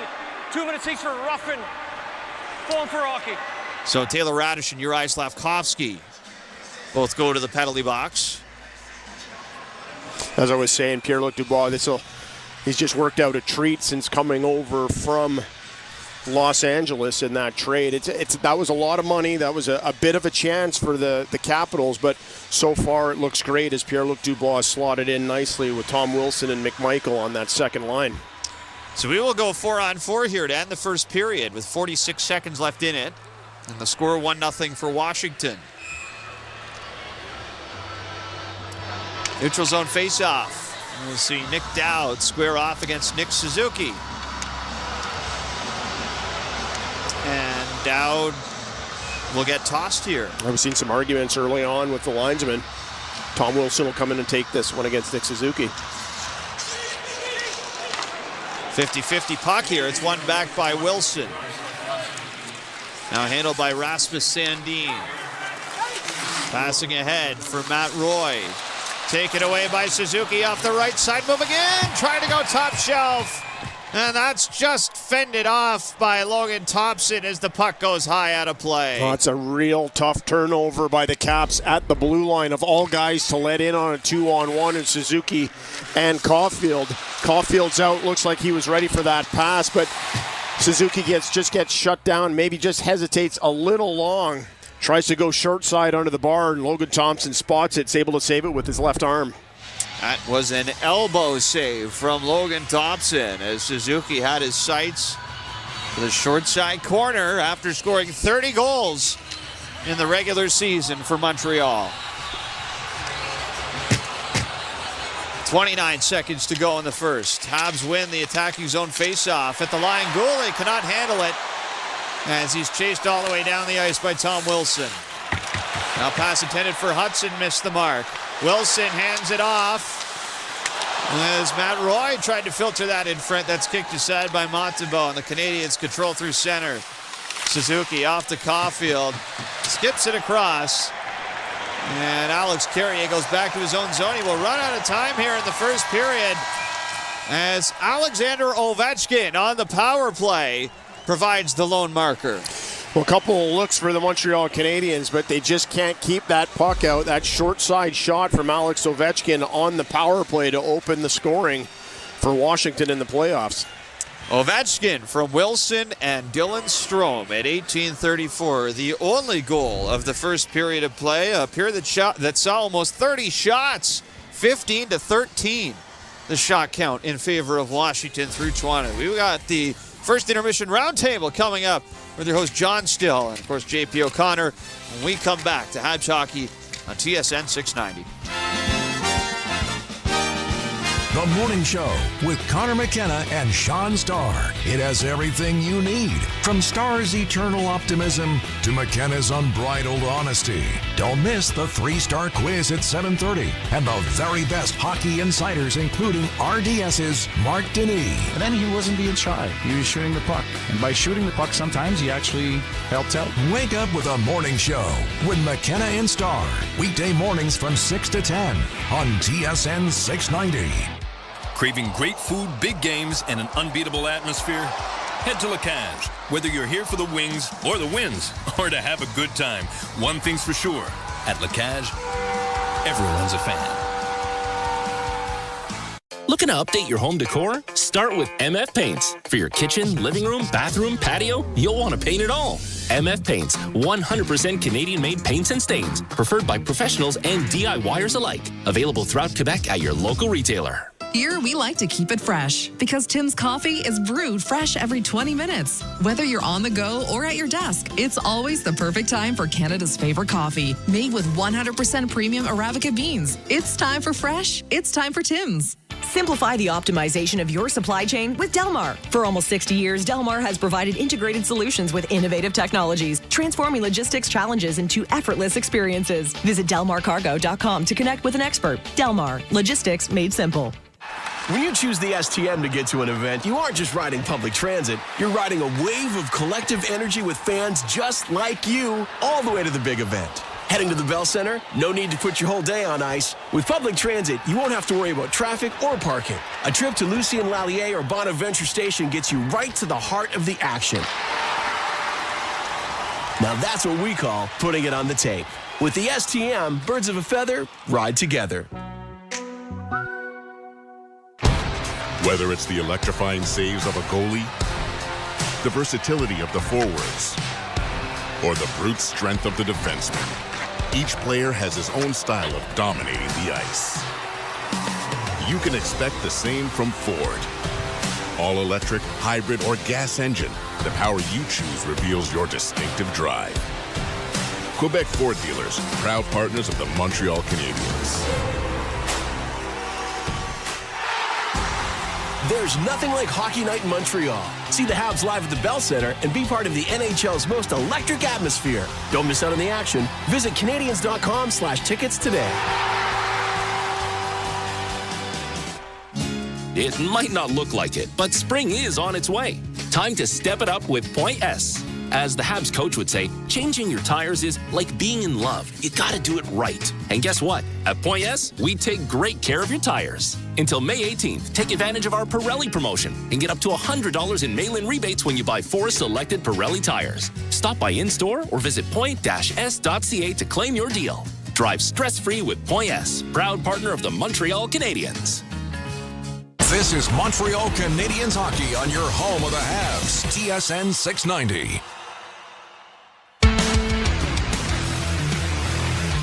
As the Canadiens go back to their own zone, here goes Gouli skating behind his own net, takes a hard hit off the forecheck. Suzuki back out in front for Caulfield, all the way up top. Hudson far side for Laine, and a glove stop made this time by Thompson. And the Capitals have it at the line. Alexiev through in the middle. Here's a shot for Ovechkin. That's stopped by Montembeault.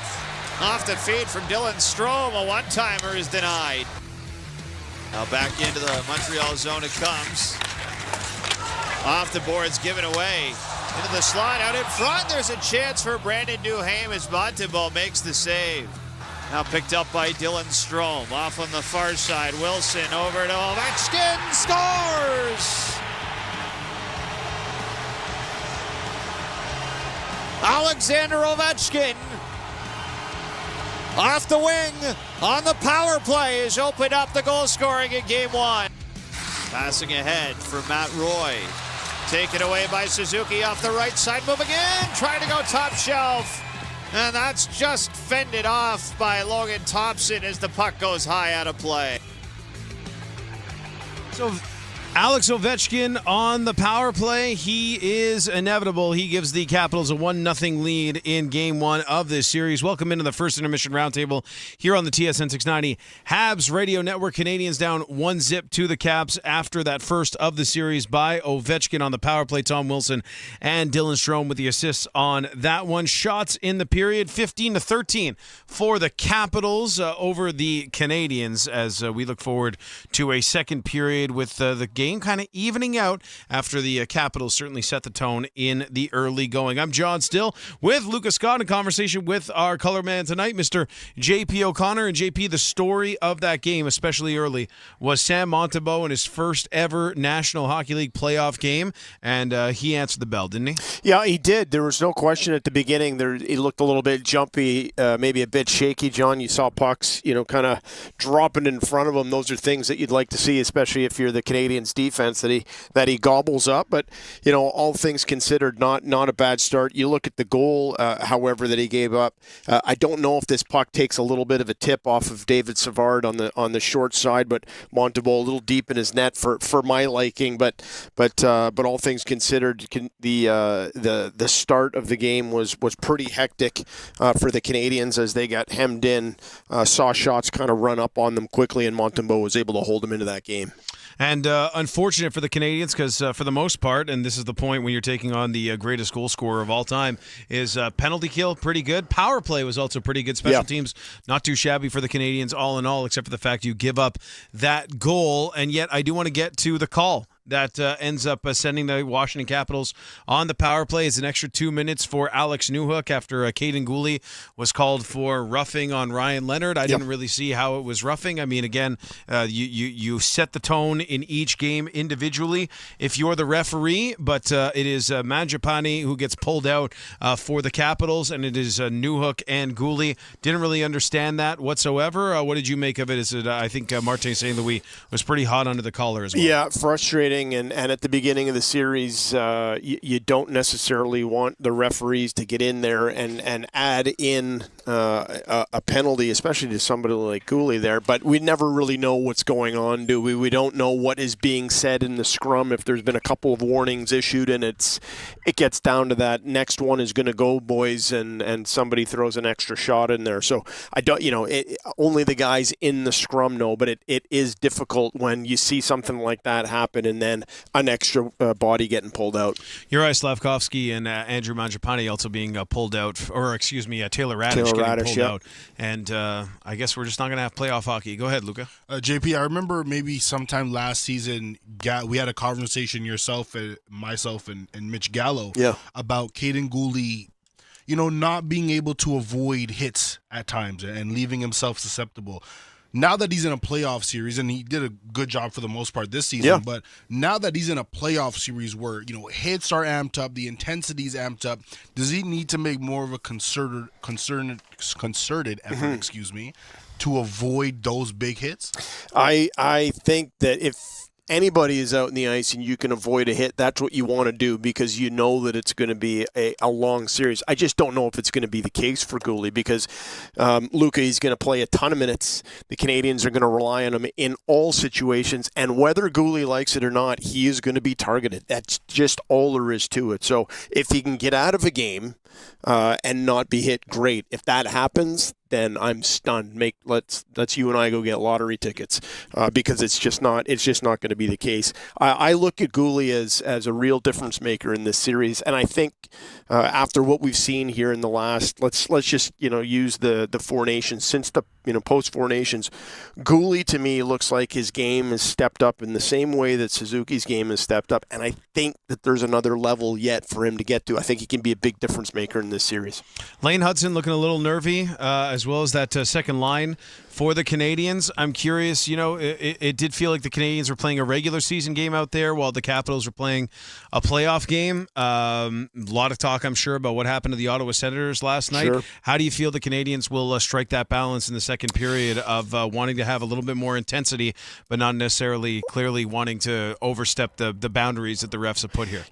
I do think that the Canadiens, John, did a pretty solid job in the first 10 minutes. There's no question that what what's going to happen. And it's going to be the same thing that happens to Washington when they show up here on Friday. You're going to get the Canadiens coming flying out of the gate. And that was a Washington group, as we know. I kind of described it as maintenance mode since late March when they had already clinched and their season was guaranteed for the postseason.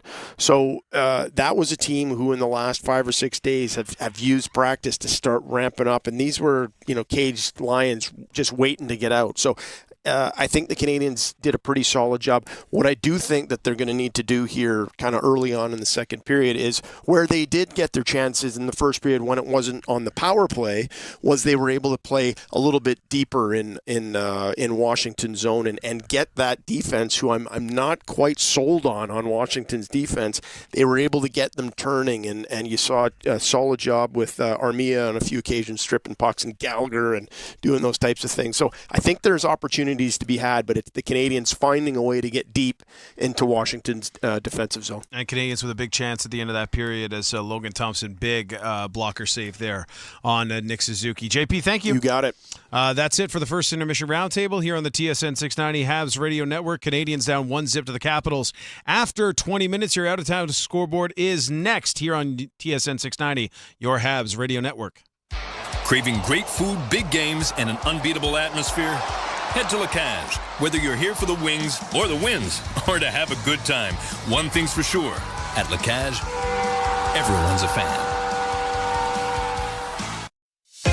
An unforgettable weekend awaits you for the 18th edition of Osheaga, presented by Bell in collaboration with Coors Light. With The Killers, Tyler the Creator, and Olivia Rodrigo as headliners. Experience the ultimate summer adventure with Gracie Abrams, Glass Animals, The Chainsmokers, Shabuzi, and many more. Join us in Montreal at Parc Jean Drapeau from August 1st to 3rd. Tickets on sale now at Osheaga.com. CKGM AM is TSN 690. Live streaming and on demand on Apple CarPlay and Android.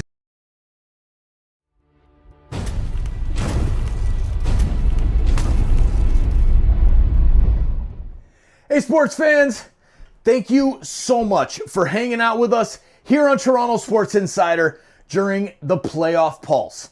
Our mission is simple, bringing sports fans together to hang out, cheer, and change the world one insider at a time, while supporting SickKids Hospital in Toronto every single game.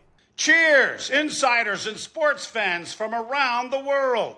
The Playoff Pulse campaign on Toronto Sports Insider is uniting fans worldwide through the thrill of NHL and NBA playoffs. Every game, every fan, every moment counts. The link is pinned in the chat and in the description. Check out our campaign page. Donate if you can, or share it with friends. Holy Mackinac! Every click helps sick kids heal the future. Just by being here, you have already made an impact. Now, chat it up, keep it classy, and let's keep changing the world one insider at a time.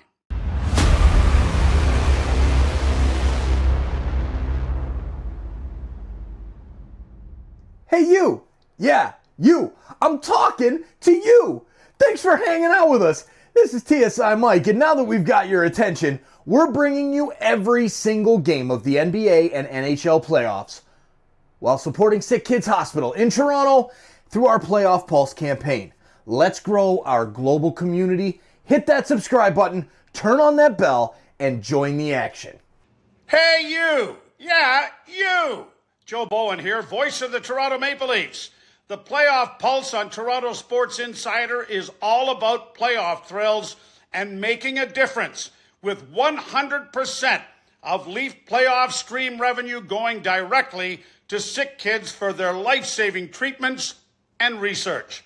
We're aiming for 100,000 insiders to boost our impact. So subscribe now and be a part of this incredible movement. Holy Mackinac! Let's show SickKids Hospital we're here for them. Join us today. Hey you, yeah you, Easton Cowan, Leafs prospect here. I'm loving these Playoff Pulse live hangouts. Subscribe and turn on the bell to catch every game. Keep the chat buzzing and let's cheer for SickKids together. See you in the chat. Hey sports fans, it's TSI Mike, and we're uniting fans worldwide with the NHL and NBA playoff action while supporting SickKids Hospital right here in Toronto. Click the live viewer.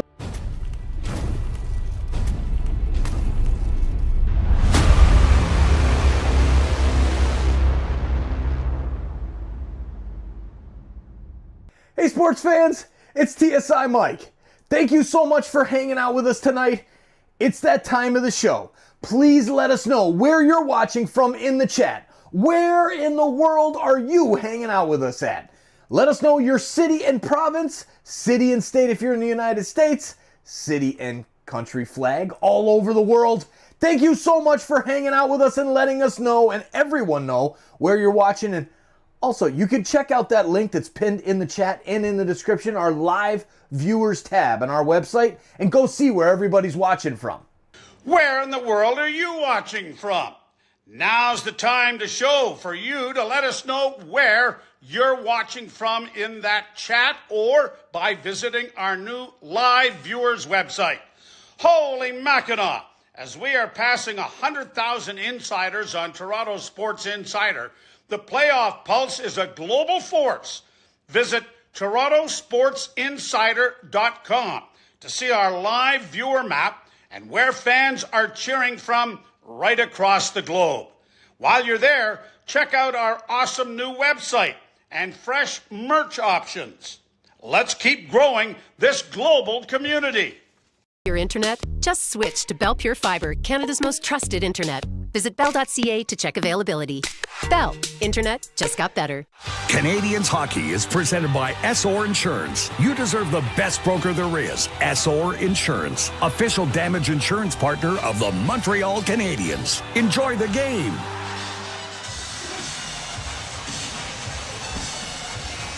About 1:05 until we are ready to drop the puck in period number 2 at Capital One Arena in Washington, D.C. as it's the Washington Capitals and Montreal Canadiens. Victor Finlay here with J.P. O'Connor on the call this evening. Game number 1 of the 2025 Stanley Cup Playoff Conference quarterfinals. Shots now 14-13. They've subtracted one from the Washington Capitals. Busy period for the goaltenders. Well, it really was, and I think the Canadiens are going to have to do a better job, Victor, of limiting chances coming in from the point and limiting the traffic as well in front of Sam Montembeault. We saw Montembeault spill a couple of pucks early, and same for Logan Thompson. A couple of careless giveaways almost saw the Canadiens find a way back into the game inside the last minute with Nick Suzuki coming up against Logan Thompson as an elbow save just at the last moment to keep it a 1-0 lead for the Caps.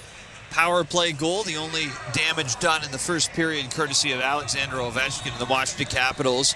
14 power play goals this year for Ovi, tied for 5th most in the National Hockey League, in a season where he scored 44 goals, tied for 3rd at 39 years of age. The kicker there for me too is it was in 65 games, and you forget the reason that he only played 65. He broke his ankle, for goodness sakes. It's just a tremendous story for Ovechkin and all Caps fans this year. Here we go for period number 2. We begin 4-on-4 for the next minute 8 as the Capitals win the face-off back into their own zone. Now Montreal moving from right to left as Tom Wilson skates in. Left side attacking zone. Drops it. Played back to the line. Rasmus Sandin able to hold it in. And carries down the wing. He's wrapped up by Caden Gooley. Puck comes loose for Lane Hudson. And he'll dart ahead up to center ice. Hudson drops it back. Now here's Nick Suzuki. Past Pierre-Luc Dubois. Tries a shot. That did not get through. Off the stick of Matt Roy. Back the other way into the Montreal zone. Dubois follows Gooley in deep. Tom Wilson off the headboards. Picks it up. Pass goes out to center ice. Off the boards back toward the netminder, Logan Thompson. He sends that over to the far side for Jacob Chychrun. And Chychrun backhands a pass through center Stepping in with a try is Andrew Mangiapane. That goes off a stick and out of play. Alex Carrier back in there as Mangiapane crosses the blue line. Lets a shot go. That puck deflects up into the stands. What a season for Chychrun this year, Victor, as you take a look at some of his numbers, and his first time that he reached the 20-goal mark in his 9-year career. Third in NHL goals by a defenseman this year. His previous career high was 18 back in 2020-21, and that did lead all National Hockey League defenders in goals from the back end at that time with the Arizona Coyotes. Canadiens to center. This is shot in by Yoel Armia. Around to the near side. John Carlson battles for it. Comes up the boards. Carlson cannot get it out. To the line. Now it's picked up by Ovechkin. He'll skate to center. Off to Dylan Strome, who plays it in. And now Mike Matheson goes back the other way with a pass for Yoel Armia. To center, shoots it in. Alexander Alexiev to the far side. Follows the puck down low behind the Washington net. This is picked up by the Caps. And Ovechkin with a stretch pass down the far side. Found the mark. Low shot from Anthony Beauvillier is kicked aside.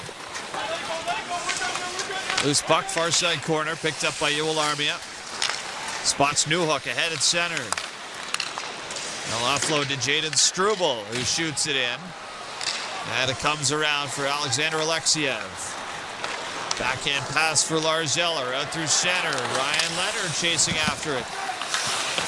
Knocked into the boards by Gooley. Gooley plays it over as Demidov out to center ice with Newhook on the breakout. Here goes Newhook left side. Turns it off the boards. Curls it around. Line A. Lost the handle. Mangiapane moves it back around as we are 2 minutes and 45 seconds into the start of the second. 1-0 Washington. Montreal into their own end. Demidov off the boards, down the ice. This will not go for icing. It is waved off as Rasmus Sandin picks it up and starts the breakout. Nick Dowd swings it in. Montembeault out to play it. Off to Gooley. Gallagher, now Anderson at center. He'll backhand it in. Thompson out to play it. Alexiev on the far side. Puck comes in behind the net for Trevor Van Riemsdyk. Dodging ahead, puck got loose. Struble has no stick, as Gallagher's able to hold it in. Near side corner, Nick Dowd. Back behind the net for Alexiev. Capitals up to center. This is played off the skate of Anderson, picked up by Matheson. And he almost gave it away. It's deflected by Dowd, but Matheson gets right back on it. And now up to center ice. Dvorak moves it in. Capitals back the other way. Far side, Pierre-Luc Dubois. Throws it into the far corner. Puck is taken by Montreal. Slavkovsky heaves it to center. And the Capitals take it back the other way. Connor McMichael looking for Tom Wilson up the middle. That's broken up with 15:48 to go in the second period and a 1-0 Washington lead. Canadiens to center. Slipped it off the boards by Caulfield. Capitals control. Taken away by Caulfield. There's a shot, rebound in front. Not stopped by Thompson. And quickly picked up as it goes in behind the net. Off the boards from Strome, can't clear it. Habs with some zone time here. Jaden Struble looks down low. That's batted down by Suzuki. Chychrun steps in front of Caulfield. Up the boards. Washington start ahead to center. McMichael passes through for Strome. Looking over to Tom Wilson. Gets the shot in. That's kicked away by Montembeault. Back to center. Suzuki. Off to Heineman, who plays it in deep. Suzuki to the end boards with Roy. Thrown around to center ice for Beauvillier on Washington. And now here comes Dylan Strome into the attacking zone. Long shot. That's fended off by Sam Montembeault. It's another puck there that spills in front of Montembeault. Beauvillier on the end boards working hard for it, but it's taken away by Emil Heineman out to center. And he'll fire it in. Puck comes around for David Savard. Back behind the net. Heineman picks it up. Directs the pass to the blue line across for Savard. One-timer, he shanks it. Habs stay with it. Evans fans it a shot. Back into the slot. There's a look for Lane Hudson. That just missed. Now Evans cycles down low. Yoel Armia trying to go back out in front. This is picked off and cleared off the boards out to center by Ovechkin. There's a couple impressive shifts from the Canadiens that they can build on. Saw some zone time, saw the forecheck being effective, and most importantly, saw pucks getting put into areas where the Canadiens can recover, keeping it away from Logan Thompson. 13:50 to go in the second. 1-0 Caps. Washington deep in their own end. Near side boards, Montreal on the forecheck. Line works it down low for Newhook. Out to the far side, big shot, fired wide of the net. As here goes Ryan Leonard down the other way. Right side with speed, pushed to the boards by Matheson. Now Mangiapane battles with Carrier. Taken away by Line. Angled out to center ice. Pass from Demidov is intercepted. Back the other way, goes down. Turns it around at the line. Chikrin with a long-range shot is caught for the whistle by Montembeault. Pressure on both sides to start the second period. It's still a 1-0 Washington lead on Habs hockey on TSN 690. Are you looking for a damage insurance broker that specializes in commercial insurance? There is only one name, Essor Insurance. Present in 12 regions in Quebec, Essor Insurance brokers are the perfect advisors for you. With more than 65 years experience, Essor Insurance is proud of its team of brokers who stand out for their ability.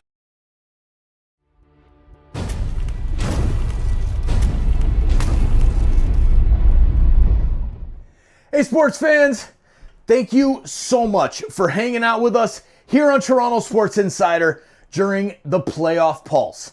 Our mission is simple, bringing sports fans together to hang out, cheer, and change the world one insider at a time, while supporting SickKids Hospital in Toronto every single game. Cheers, insiders and sports fans from around the world. The Playoff Pulse campaign on Toronto Sports Insider is uniting fans worldwide through the thrill of NHL and NBA playoffs.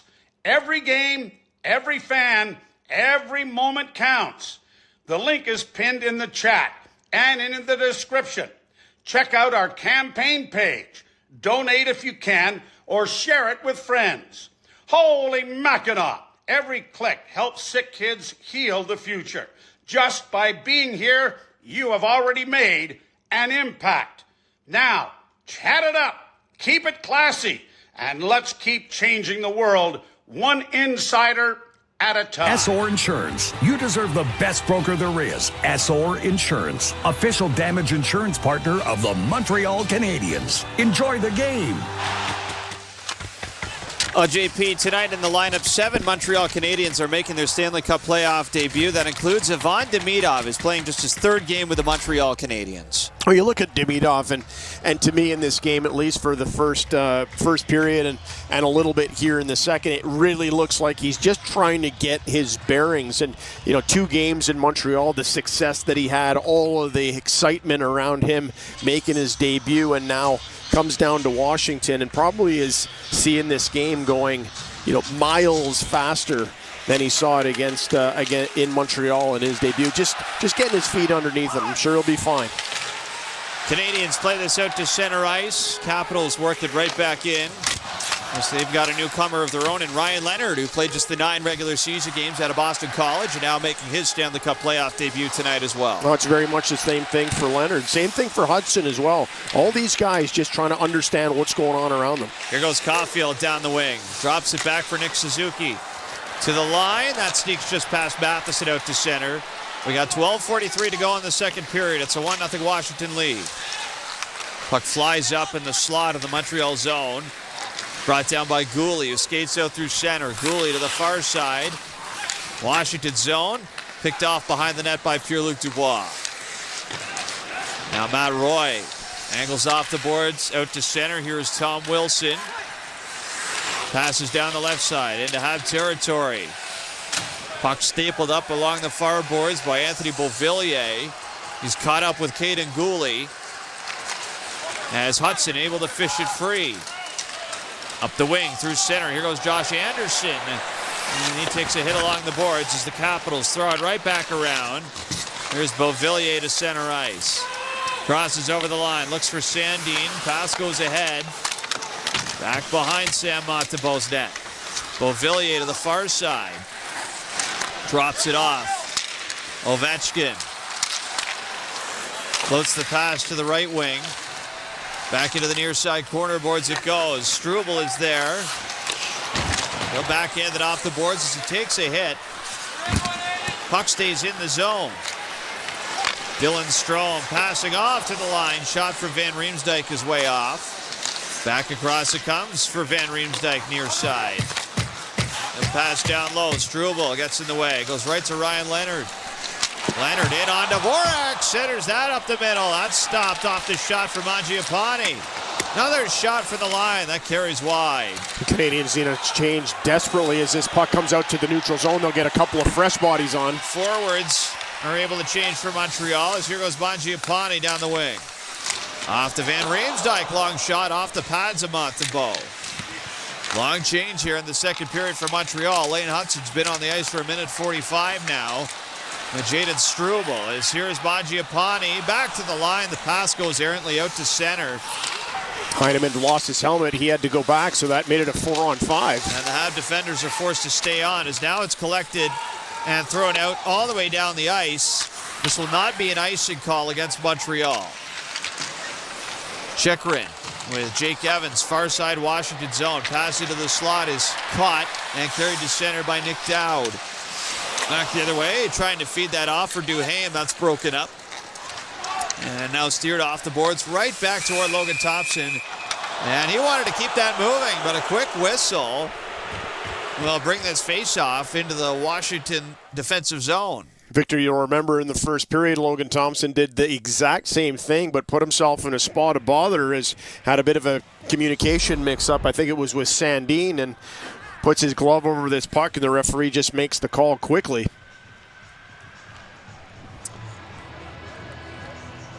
So 10:07 to go in the second. If there is an advantage JP Montreal can have in this series, it might be on faceoffs. They are the better team between these two statistically. Yeah, they are indeed. And when you look at a guy like Dvorak, there's never going to be any real worry with him. He's an experienced guy. Doesn't have a ton of playoff experience, but he's not going to get rattled at the big situations. And with the skill of Evans as the righty and Suzuki as the righty as well, there's enough there.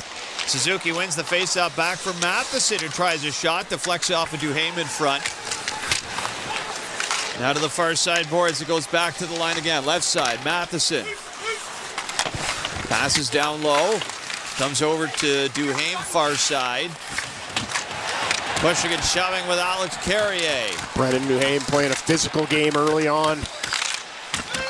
Slavkovsky tries to dig it out. He does. Back to the line. Here's Caulfield. Off on the far side. It's sent down low. Suzuki in front. Caulfield side of the net. Goes over to the corner. Passes back behind the net for Suzuki. Now thrown around the boards to the line. Matheson across.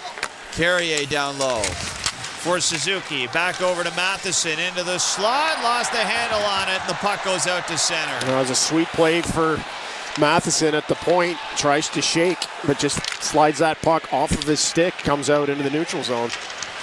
Capitals to the neutral zone now. Here's Duhaime. Fires it in. Comes around to the far side. Caulfield one-hands it down low. Shots now 19-16 for Washington. They lead 1-0 with 8:53 to go in the second period. Capitals near side, back to the line. Rasmus Sandin turns around, gives it to John Carlson. Pass into the slot. Wilson, one touch for Carlson, missed the mark. Caps retain possession. Out in front, there's a shot for Sandin. A great look is turned aside. And the Capitals stay with it as Newhook strips it away, and the Canadiens can come out to center as Caulfield needs a change. He'll pass off to Newhook, who tries a shot that's blocked. Wilson to center. Capitals pick it up. Backhanded in for Struble to knock down.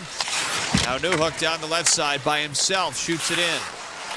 Demidov takes it far wing. Capitals strip that away from him. And it's thrown out through center. Here goes Beauvillier down the wing. Shot off the outside of the net. As it's sent up the far side to the point. Long shot. Rebound, they score.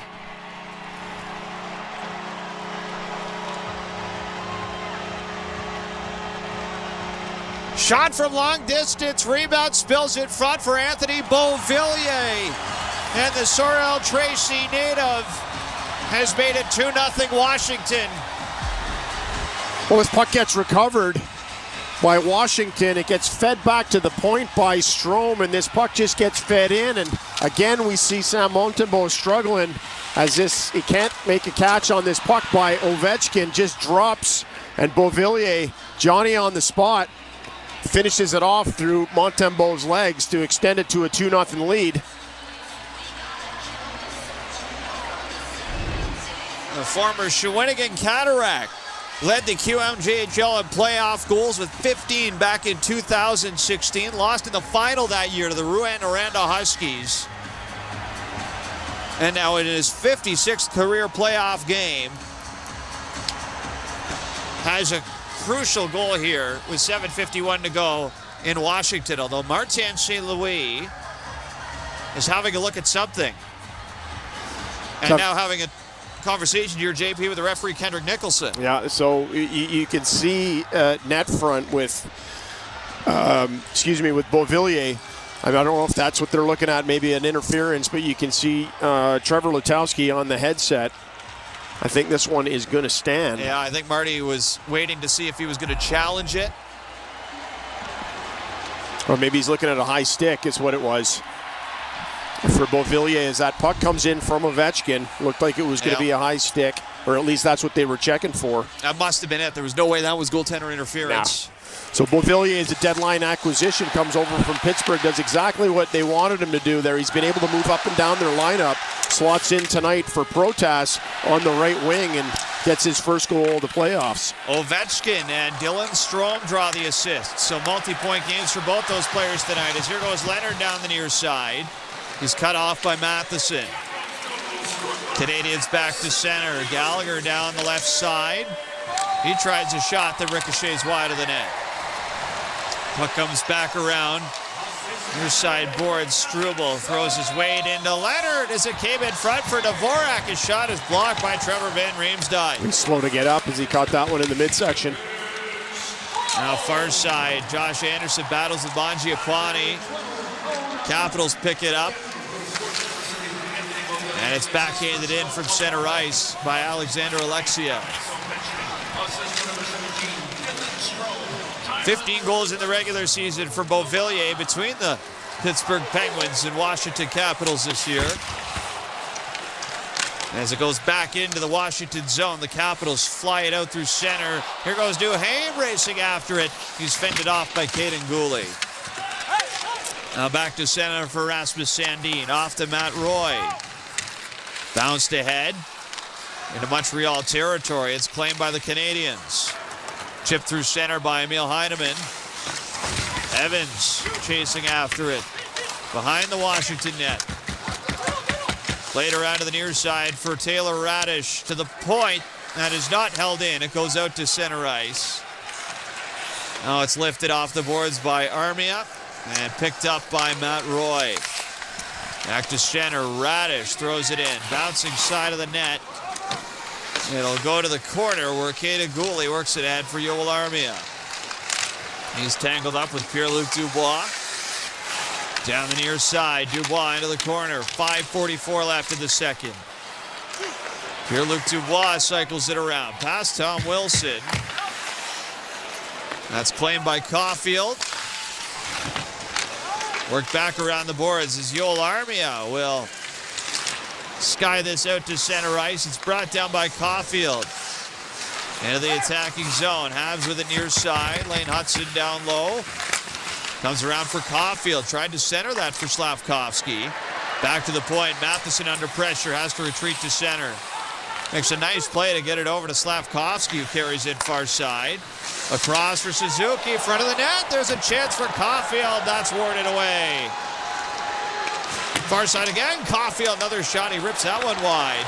And the Capitals clamber out to center. Here goes Tom Wilson. Throws it off to Carlson.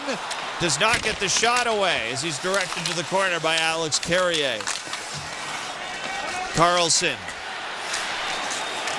Move that over to the far side as Caulfield gets erased by Alexander Ovechkin. Far side board battle for it. Canadiens play it to center. Here goes Nick Suzuki.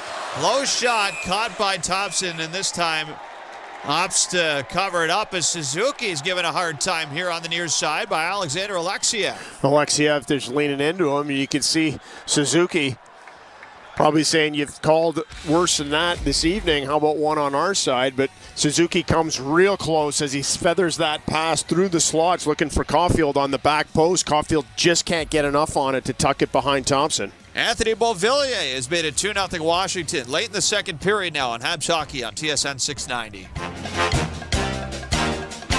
Beer, chips, popcorn. Score big at your neighborhood Voisin without missing a second of the action. Stock up on game day essentials before the puck hits the ice at Voisin. Proud partner.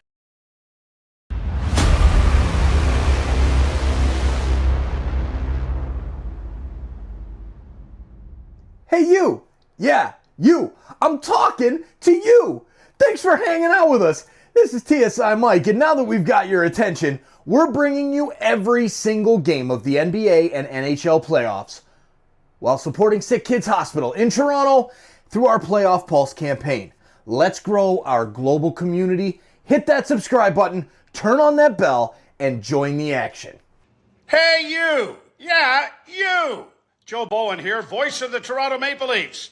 The Playoff Pulse on Toronto Sports Insider is all about playoff thrills and making a difference, with 100% of Leaf playoff stream revenue going directly to SickKids for their life-saving treatments and research. We're aiming for 100,000 insiders to boost our impact. So subscribe now and be a part of this incredible movement.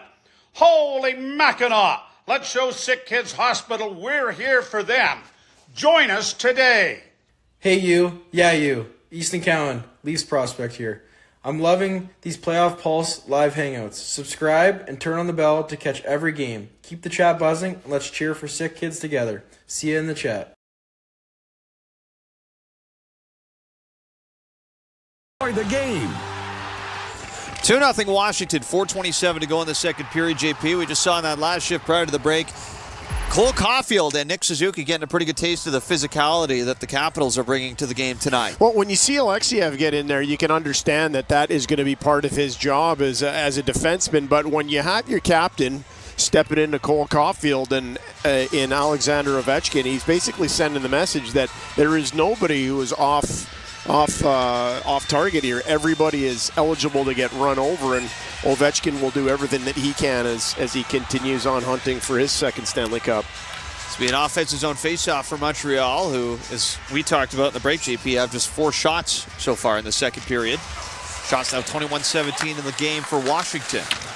Capitals win the D-zone draw, and they will start to center with Taylor Radish crossing in over the line. Nick Dowd tried a shot. Could not get it through, and Ivan Demidov comes out to center ice and plays it into the Capital zone. Around it goes to the line for Struble. Off of the wing, Laine throws it off. The netminder in front, and Alex Newhook dribbles a backhander to the corner. He's looking for Demidov on the back post, but you want to see Newhook fire that puck, even if he's on his backhand. Habs from the line, long shot, trickles wide off a body. Matt Roy works it around the boards for Rasmus Sandin up the far wing. Penalty coming up. There's going to be a high stick call on the Canadiens. It's going to be Laine who gets this one. It's an errant high stick. Laine was going into the corner to try to deliver a hit, and as he does so, his stick gets whipped and catches Dowd high in the neck area. You can see the damage immediately. Montreal number 92, 2-minute minor penalty, high sticking. So that'll send the Canadiens shorthanded for the second time tonight, presented by Mitsubishi, or the penalty kill rather, is presented by Mitsubishi Electric Heating and Cooling. In the heat of the game, control the temperature in any room at any time. Capitals are 1 for 1 tonight. Alex Ovechkin opens up the scoring with his patented wrist shot from the left side. Catches the inside of the short post there. Sam Montembeault not able to stop that one as building explodes.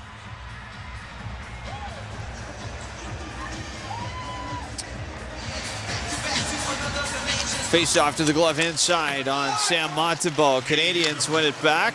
Josh Anderson sweeps it out through center ice. It's a quick clear off the hop. You got to think the Canadiens are desperate to get out of this period with only down 2. Goal here in the power play could do a lot of damage. Capitals through center. Chychrun throws it in. Comes to the near side corner boards. Tom Wilson goes down. He's tied up with Mike Matheson. Puck is underneath him, and the whistle goes. As David Savard threw a pretty big hit there in the corner.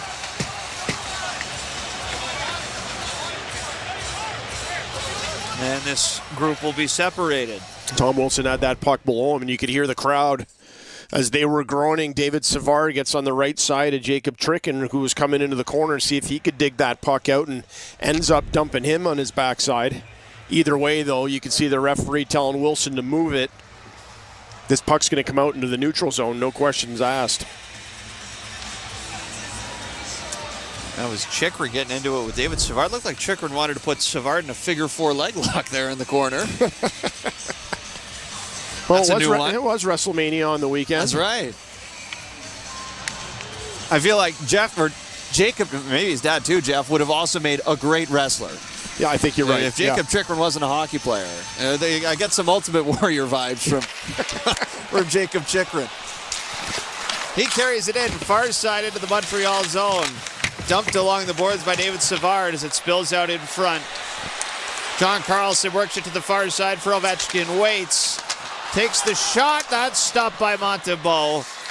And Jake Evans recovers as he'll zing this one all the way down the ice. Well, there's all kinds of pressure on Evans as he collects that puck, but there's the calm that you want to see. Collect the puck, get your head up, just find that area to get it out. And Evans is able to clear the puck for the Canadiens, who were scrambling. 53 seconds left in the Washington 5-on-4. Capitals are in their own zone.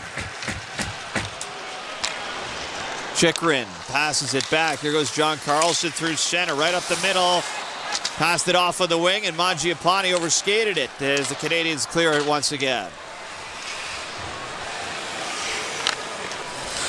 Now Chychrun picks it up and starts ahead to center as he drops it back. It's caught by Rasmus Sandin. Into the attacking zone. Sandin shoots it around the boards.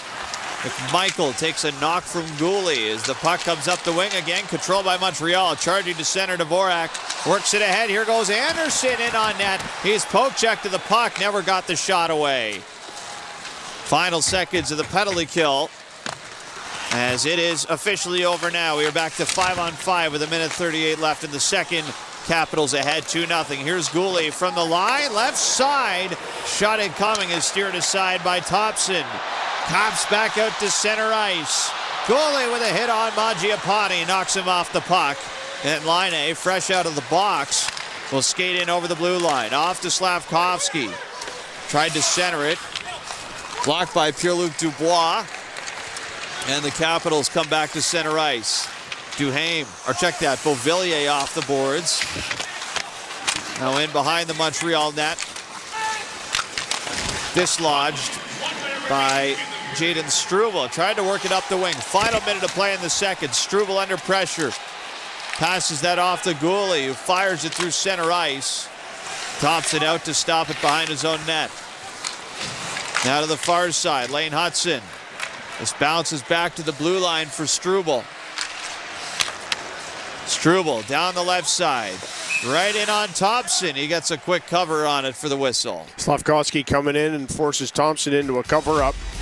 Still 34 seconds left to go here in the period. Plenty of time for the Canadiens to set something up on their next face-off. 2-0 Washington with just 35 seconds to go in the second period of play. Back in a flash here in Habs Hockey at TSN 690. Craving great food, big games, and an unbeatable atmosphere? Head to La Cage. Whether you're here for the wings or the wins, or to have a good time, one thing's for sure. At La Cage, everyone's a fan.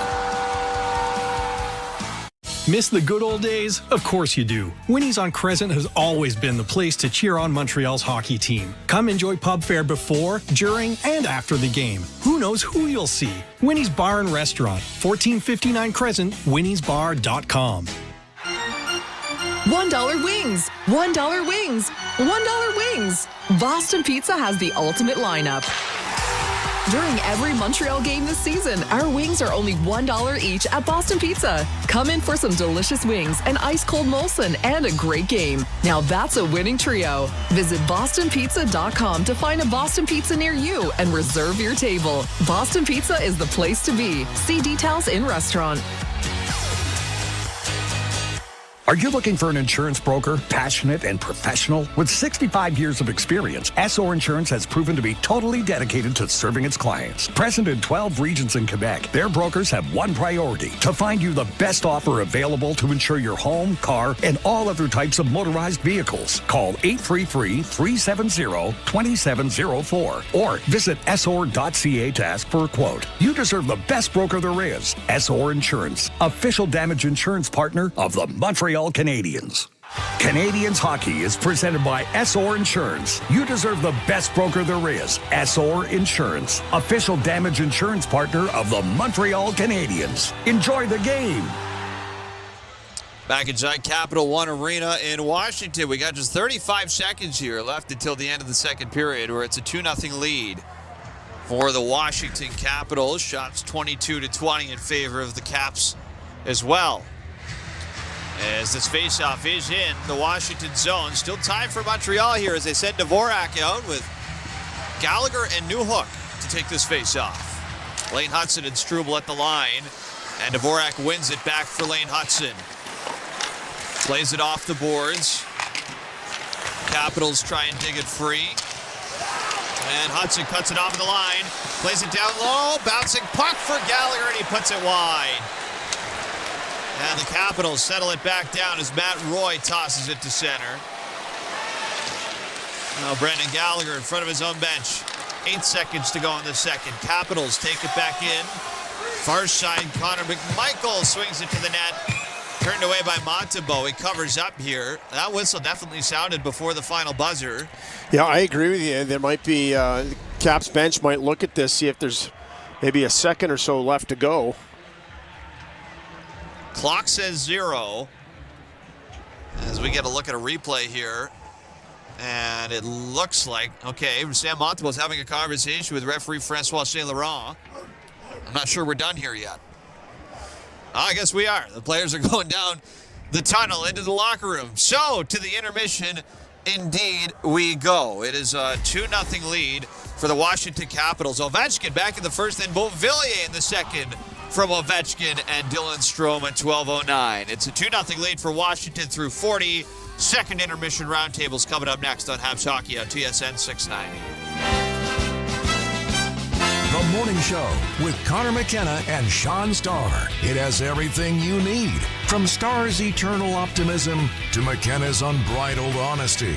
Don't miss the 3-star quiz at 7:30 and the very best hockey insiders, including TSN's Darren Dreger. What is the next phase of this young man's career? Maybe it's right before our eyes. Wake up with a Morning Show with McKenna and Starr. Weekday mornings from 6 to 10 on TSN 690.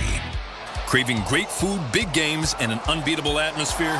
Head to La Cage. Whether you're here for the wings or the wins, or to have a good time, one thing's for sure. At La Cage, everyone's a fan.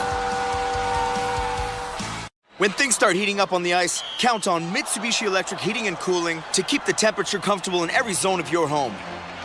Mitsubishi Electric, official heating and cooling partner of the Montreal Canadiens and your partner in home comfort since 1987. At Point S, we're already geared up for spring. And as the Habs coach would say, you always want to grab the best seat possible. Or, in this case, the best tires. Drive for victory this summer with Pirelli and get up to $100 in mail-in rebates when you buy 4 selected Pirelli tires. Offer valid until May 18th. Just visit your Point S garage or go to point-s.ca to claim your offer.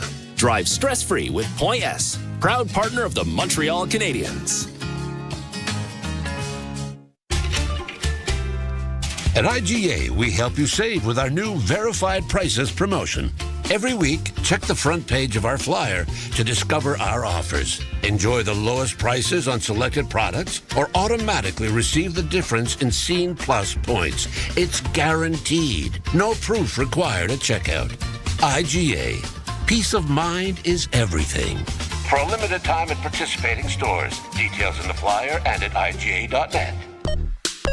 Your date just asked for your Wi-Fi, but you have cable internet.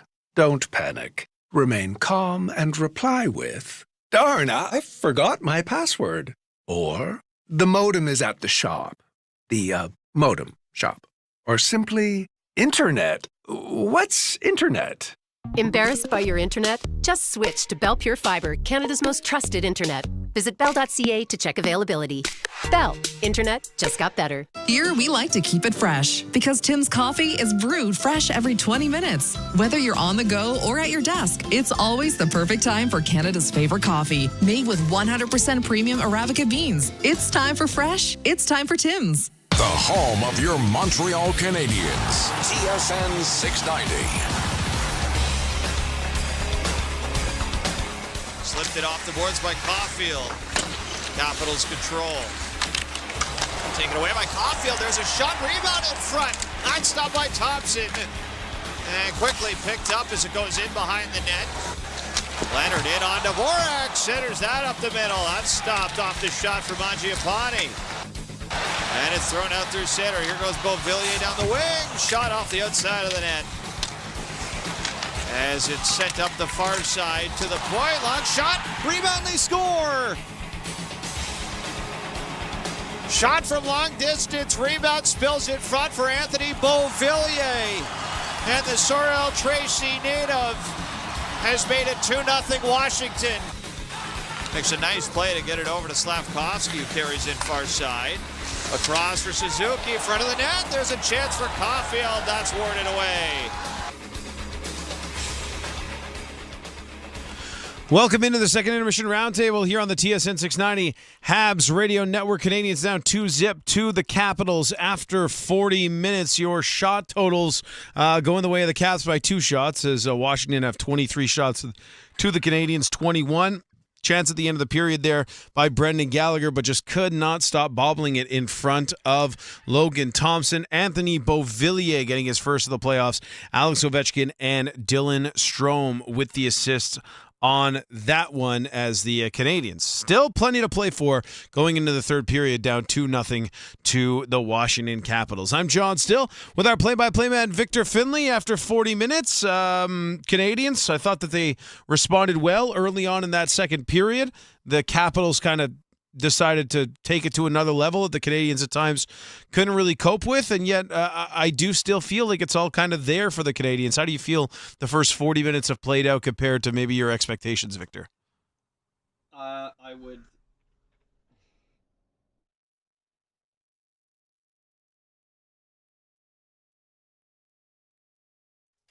Yeah, John, I would say that this game so far through 40 has aligned with pretty much more or less what I expected. I thought Washington would come out hot and that there would be a bit of a storm to weather for the Montreal Canadiens, which is exactly what happened. Montembeault kept the minute.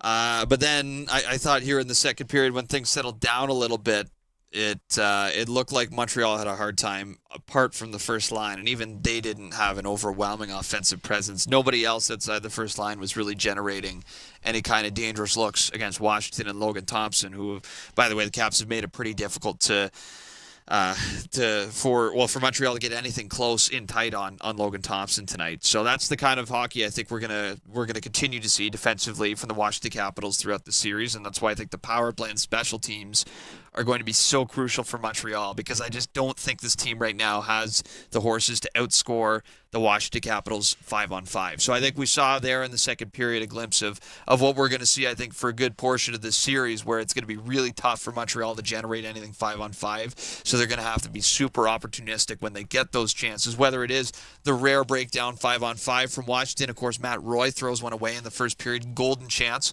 for Nick Suzuki, or when they get a power play like they have tonight. Caulfield up putting a deflected puck right off the post there on a little bit of a minor 2-on-1 with Nick Suzuki. Yeah, that first line, it's been difficult for them to get inside, but they have been the only line that has really been making a whole heck of a lot happen offensively for the Canadiens. That second line, though, is really the key for the Habs, and they just at the moment have not really found their footing whatsoever. Davidov looks pretty lost in the shuffle at the moment. Patrick Laine trying to be a little bit more physical, and yet they don't really have a whole heck of a lot of chemistry. Well, I thought in the first period, Laine was one of the more dangerous players actually for Montreal. I think we saw that tone down a little bit in the second period. We didn't see as much, presence offensively, although you mentioned the physicality is certainly still there. And he doesn't even need to do that much, to be honest with you, to be physical. He's 6'4", 208 pounds. It's not like he's taking big runs at guys like Alexander Ovechkin just freight training Cole Caulfield there. Laine is more... The play has to come to him rather than him kind of creating something else physically, like taking a run at somebody. So I think he looks pretty well built for games like this. Given the way he plays, even though it's not exactly high pace, high speed, he is strong. He's generally a hard guy to move off the puck. So even in a game like this, I think he's one of the few Montreal Canadiens that are capable of creating offense while fighting through contact, whereas Newhook, that is just not his game, and Demidov, I think maybe he's that player, but 3 games into his NHL career, this is a lot for him to handle right now. Mm-hmm. And the other thing that has kind of stood out to me is you have that chance by Gallagher late in the second period, but he just isn't able to really corral the puck. Really a lot of sloppy play by the Canadiens with the puck on their stick. Mike Matheson, the puck's been a grenade from him at times this evening. But the fourth line, Yoel Armia, I guess it only took about 6 days off for that hand to kind of be able to I don't know, repair itself. I don't know what was going on there.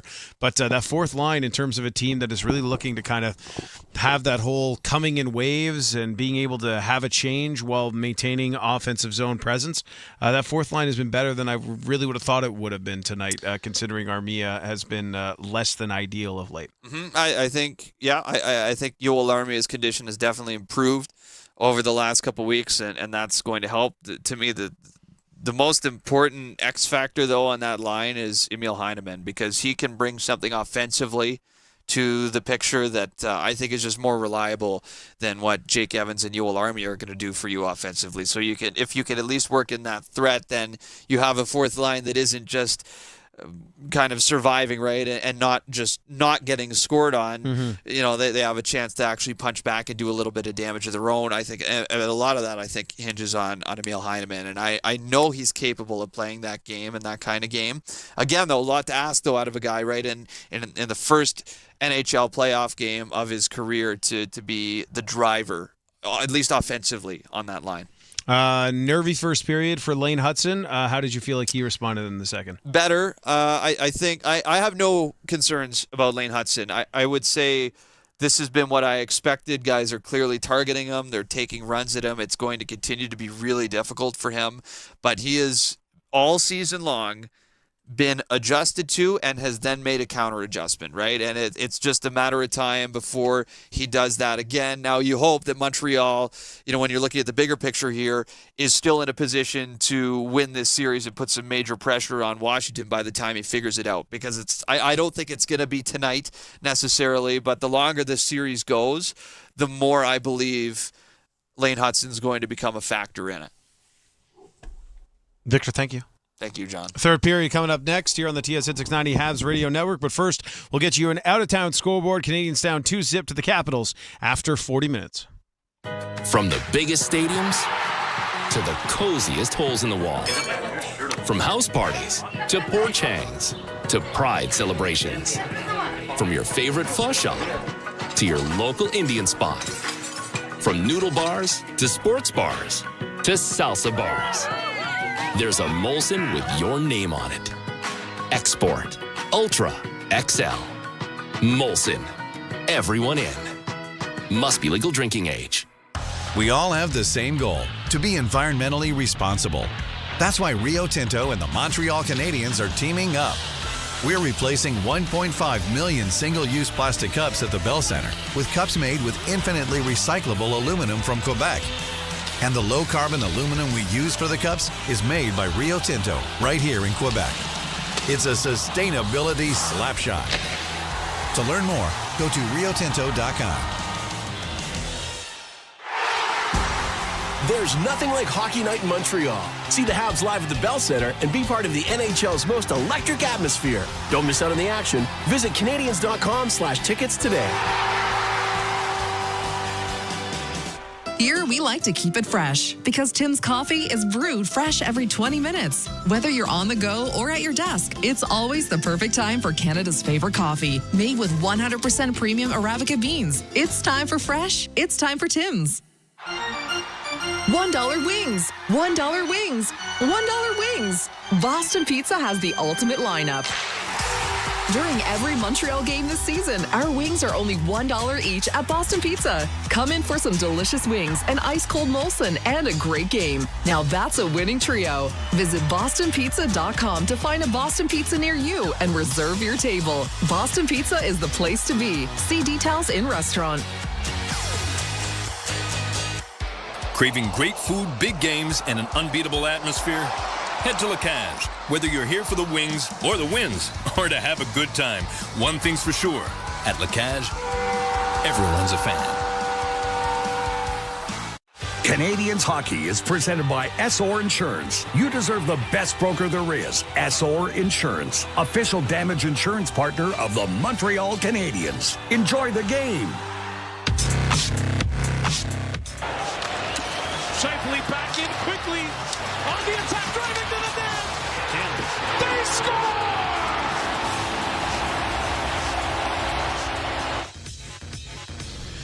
Welcome into the second intermission roundtable on the TSN 690 Habs Radio Network. Your out-of-town scoreboard coming up to you next as your out-of-town scoreboard brought to you every Montreal Canadiens game day by the good people at CM Textiles. Experts in motorization and wireless technology, 4 stunning showrooms for you to visit. Do it once and do it right with CM Textiles. Yes, that was the second goal of the playoffs from Mark Shifley. Dylan DeMello with the assist on that one as the Jets had a 1-0 lead over the Blues. Not so fast. Second period, Jimmy Snuggerud, his first ever National Hockey League playoff goal. Pavel Buchnevich and Cam Fowler with the assists on that one as Snuggerud tying things up between the Jets and the Blues. That one just about 3 minutes left to go in the second period. 2 more games underway tonight in the National Hockey League at 9:30. The Colorado Avalanche trying to take a stranglehold 2-0 series lead on the road against the Dallas Stars.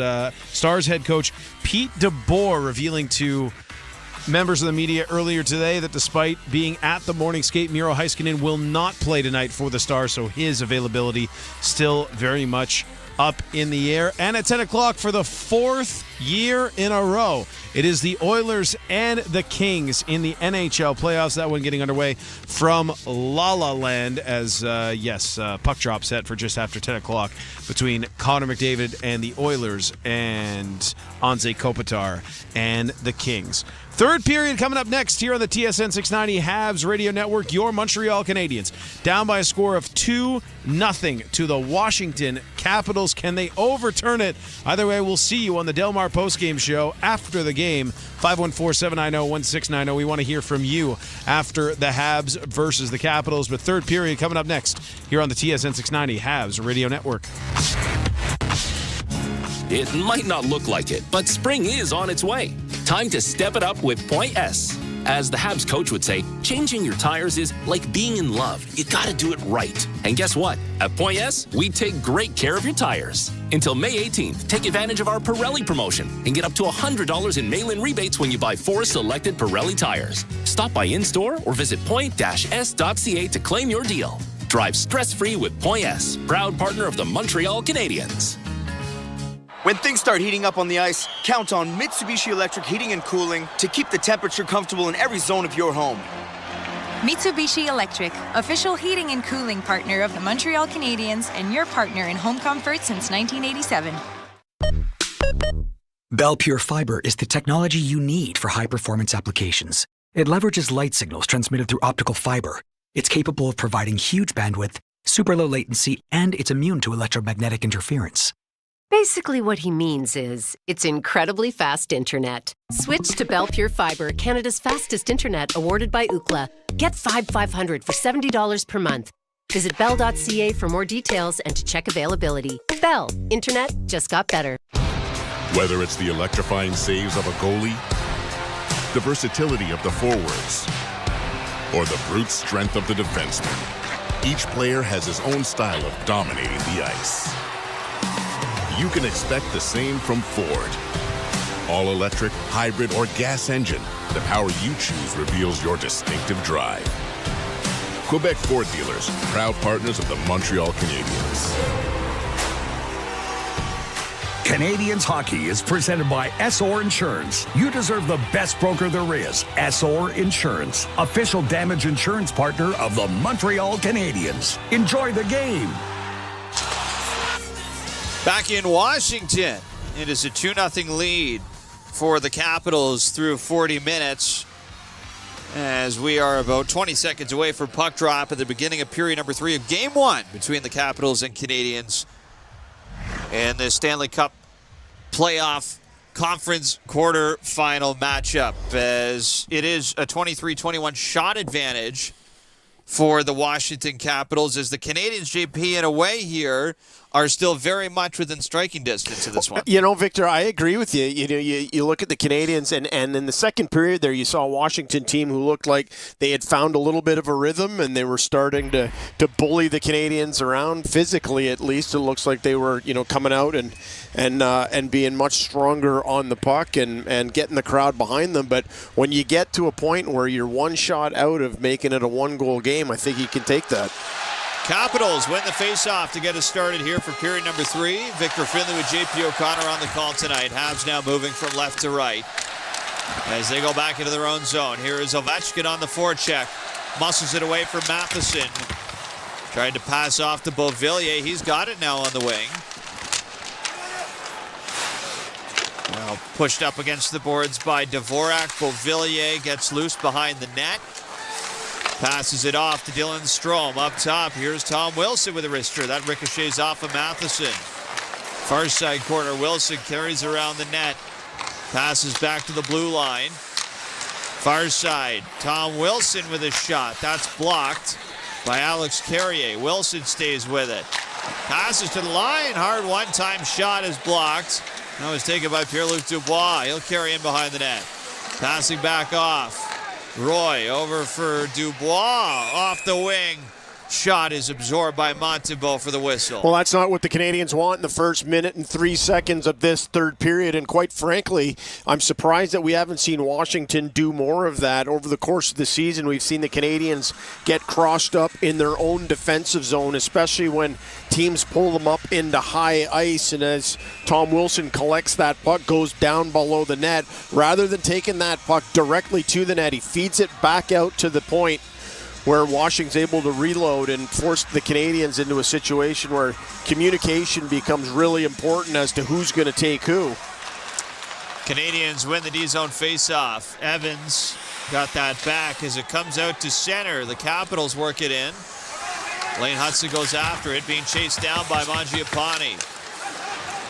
Puck comes loose to the near side for Yoel Armia. Passing ahead for Evans, out through the neutral zone. Evans crossing in. Plays it round the boards, past Gooley to the line. Yoel Armia stops it at the point. Far side, Ryan Leonard takes Gooley down to the ice. Evans in the corner. To the far corner now. Trevor Van Riemsdyk is there. Alexander Alexiev picks it up. And this is swept out to center ice. Canadiens recover. Evans in on the right wing. Looks to pass it back. Gooley looks down low. Stop behind the Washington net. Armia with Evans. Taken away by Nick Dowd. And the Capitals come ahead to center. Duhaime rips it in. Far side, Gooley under pressure from Tom Wilson. Centers it. Chychrun passed over for Dubois, and he gets the backhander away. That's kicked aside by Sam Montembeault. Taken away by Suzuki, who's got a game-high 6 shots so far tonight. As the Capitals at center ice with Pierre-Luc Dubois carried down the left side. Dubois turns around, chased by Hudson out to center.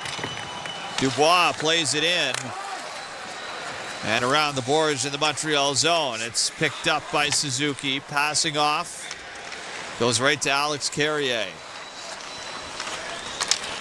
Carrier to center, off to Suzuki, rifles it in. Takes a bounce out in front for Matt Roy to pick up. Off the boards to the line. Capitals control through center. Down the far side, down under pressure. Puck gets knocked around.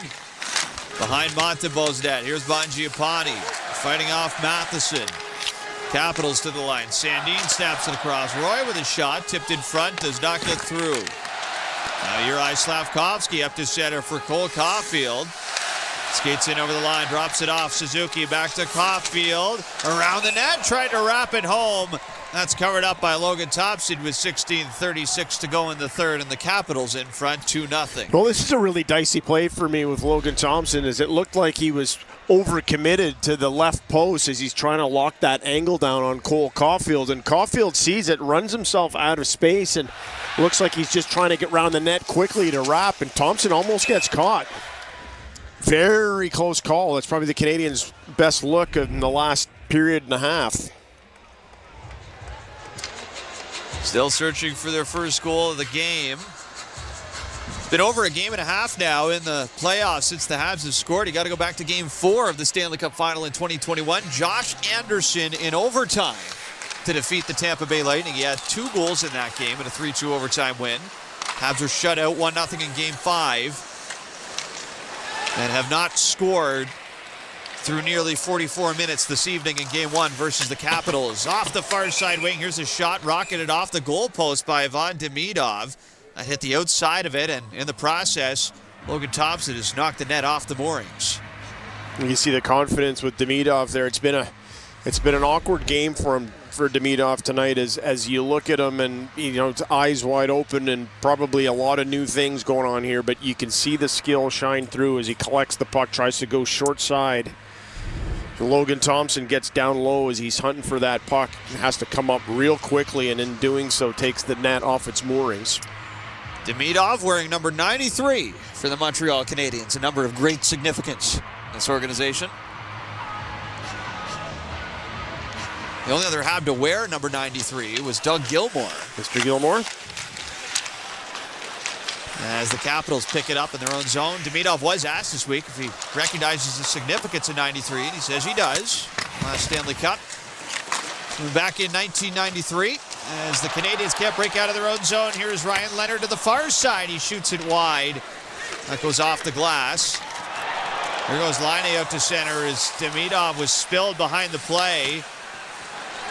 Lars Eller threads it out through center ice. Savard back over the line, and Newhook ahead of the play has the Canadiens offside. It was a close call for the Canadiens. Almost went down 3-0. It's a tough turnover by Hudson. And again, there's an example of Hudson being targeted all night. Spencer Carberry has this team laying hits heavy on their forecheck. They know that Gooley and Hudson are the straw that stirs the drink. They're going to make sure that they finish every single chance they can. Neutral zone faceoff, won by Washington. Alexiev goes back to his own zone. And he'll sizzle this one ahead through center ice. No icing here. As Caden Gooley from his own zone works it up the far wing. Dvorak skates it over the line, lost the puck. Trickles back out through center right to David Savard. And work back into the Washington zone. Here's Anderson in on the forecheck. Strome takes it away for Washington. Up to center it goes. Hit from Gooley, knocks his man off the puck as it's played in for Montembeau. Gooley looking for a big one coming across, crossover. Gallagher shut off along the boards by Chychrun. Deep into the Washington zone, Carlson to the far side for Connor McMichael. Taken away by Washington. And now Dubois down the far side. Comes across for Chychrun. Low shot is stopped by Montembeau. Back to the near side. 14:40 left in the third. Still 2-0 Capitals. Washington gather possession at center ice. Here's Chikrin flipping it in. Goes right in on Carrier. Now Carrier's hammered to the boards. Habs take it away. And skate out through center. Far side. Slavkovsky drops it to Nick Suzuki. Back to Matheson. Unloads a one-timer. That's blocked by Tom Wilson as Capitals throw it off the glass and out. Well, Wilson's really feeling that one as he heads back to the bench. 6 minutes into the third. Lane Hudson starts ahead to center with a pass. That's deflected in. Thompson goes out behind the net. They'll rattle that around the glass. Back out to center ice for Lane Hudson to pick up. Sauces it over to Uri Slavkovsky. Passes over to Caulfield. Handed off on the left side for Emil Heidemann. His shot's caught and frozen by Thompson. 13:39 to go in the third. We'll take a quick break here with the Montreal Canadiens trailing Washington 2-0 on Habs Hockey on TSN 690. All rights to this broadcast are reserved, and any rebroadcast recording, retransmission, or other use of this broadcast without the express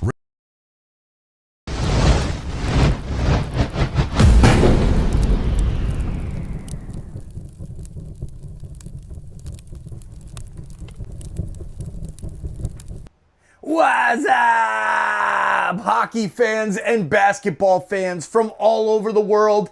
Thank you for hanging out with us tonight. Another night of our Toronto Sports Insider and SickKids Hospital Playoff Pulse campaign. We are live for 7 streams tonight. Every single NHL game and every single NBA game, so we thank you for being here. Now, let's get the normal YouTube stuff out of the way. The insiders are already ready in the chat, firing it up. Mr. Roboto, Brandon Berardo, Lisa Aiello, the Burninator, Big Hawk. Oh yeah, it's party time here on TSI. Now we've got to get back to the hockey and the basketball, but please hit that like button, share this link out, hit the subscribe button if you're new. We just passed 95,000 on our way to 100K. Thanks for hanging out with us. Thanks for making a difference with SickKids Hospital. And oh yeah, if you wanted to directly donate right now, click the link that's pinned in the chat. It's going to take you to our page over at SickKids Hospital. Go Leafs, go. Good luck to your team. We'll see you back in the chat. Insurance, official damage insurance partner of the Montreal Canadiens. Enjoy the game. JP, just prior to the break, big block for Tom Wilson. He took it off the lower body, but I'm sure he'll prefer that compared to what happened when he played in Montreal this year in early December, taking one off the face and had about a softball-sized swelling on his right cheek by the end of the night. Yeah, well, you saw him go down the tunnel after taking that puck in the face and coming back out, and then over the course of the game, as cameras would catch him, his cheek was just getting bigger and bigger and bigger, but has had some kind of season as he finds the 30-goal mark for the first time in his career, and you look at him leading the charge with 233 hits for the Caps this season. Does a little bit of everything and just continues to impress. He scored 2 goals in that game versus Montreal in the 4-2 win for Washington. As the Canadiens with the new hook line out, move deep into Capital territory. Here is Laine up at the blue line. His shot ricochets off of Nick Dowd. Cycle back down low where it's stolen away by Matt Roy. 13:20 to go in the third. 2-0 Washington as the puck is lobbed out to center ice. Canadiens recover it. Here is Alex Newhook starting ahead with speed to center. Hands off at the line, but Montreal are offside. Well, it just goes to show at this point, too, the importance of your special teams in games where you're maybe don't have the ability to get into those high danger zones that we've seen the Canadiens just struggle to get into this evening. So you get an opportunity on the power play. You just have to be able to take advantage. As I said, the Canadiens are only a shot out, but if that shot's coming from distance, if it's coming off of the wall, they're not going to be too dangerous. Neutral zone face-off. Evans with Army and Heineman on the ice. Strome with Beauvillier and Ovechkin for Washington. Capitals move it in from center. Montembeault behind the net. Plays it off for Struble. Comes out in front. This is scooped up by Matheson. He'll skate to center and wrist it in. Comes around to the near side. Capitals keep playing it around and out to center ice. Down the ice, here's a chance for Beauvillier, and Montembeault makes the save. Back behind the net. Dylan Strome with it. Off on the far side now for Trevor Van Riemsdyk. At the line, long shot trickled through. That's turned away. Now Jake Evans passes back behind the net. Beauvillier having a game for himself this evening. So good in tight area as he demonstrates that again. Matheson behind the net. Breakout pass to center is intercepted by Chychrun. Not back in on the near side. Capitals take it away, or rather Montreal take it away. As they'll send it out through center ice. Here goes Gallagher down the far side. Good play made by John Carlson. That breaks it up, and the Capitals roll it to center ice. Pierre-Luc Dubois, far side wing with a wrister. That goes wide. It was deflected by Montembeault. That'll be a save as it goes up and out of play.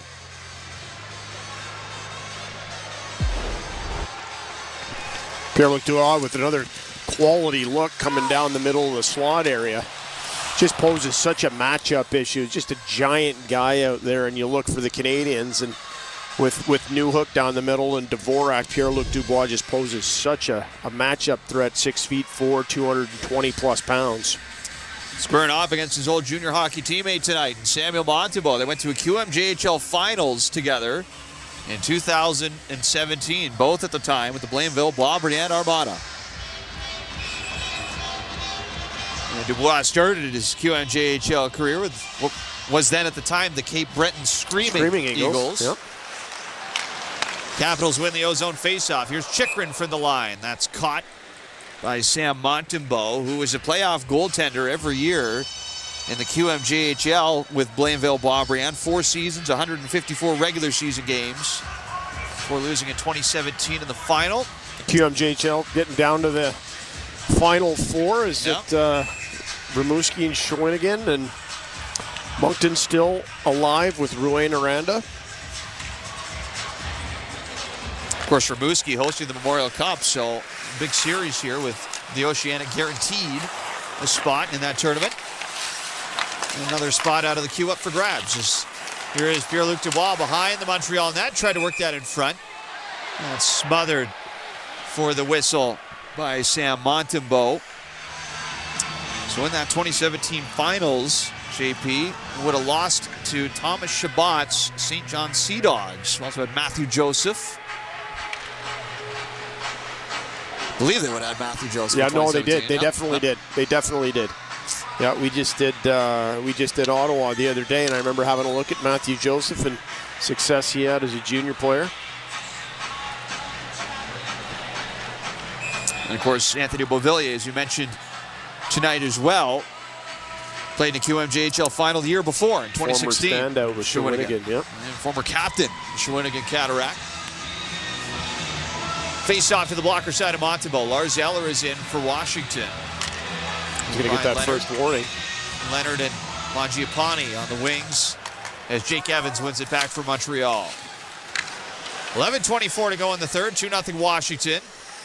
Capitals throw it down low. Here is Mangiapane. Tied up along the boards.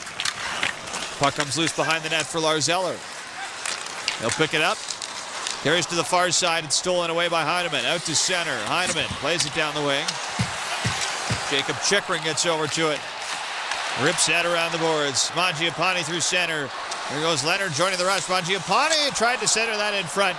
That's broken up. Went off a body and quickly cleared to center. Like David Savard laying out. That was his stick that got in the way. Habs deep in their own end. Lane Hudson sets up behind the net. Let's start the breakout.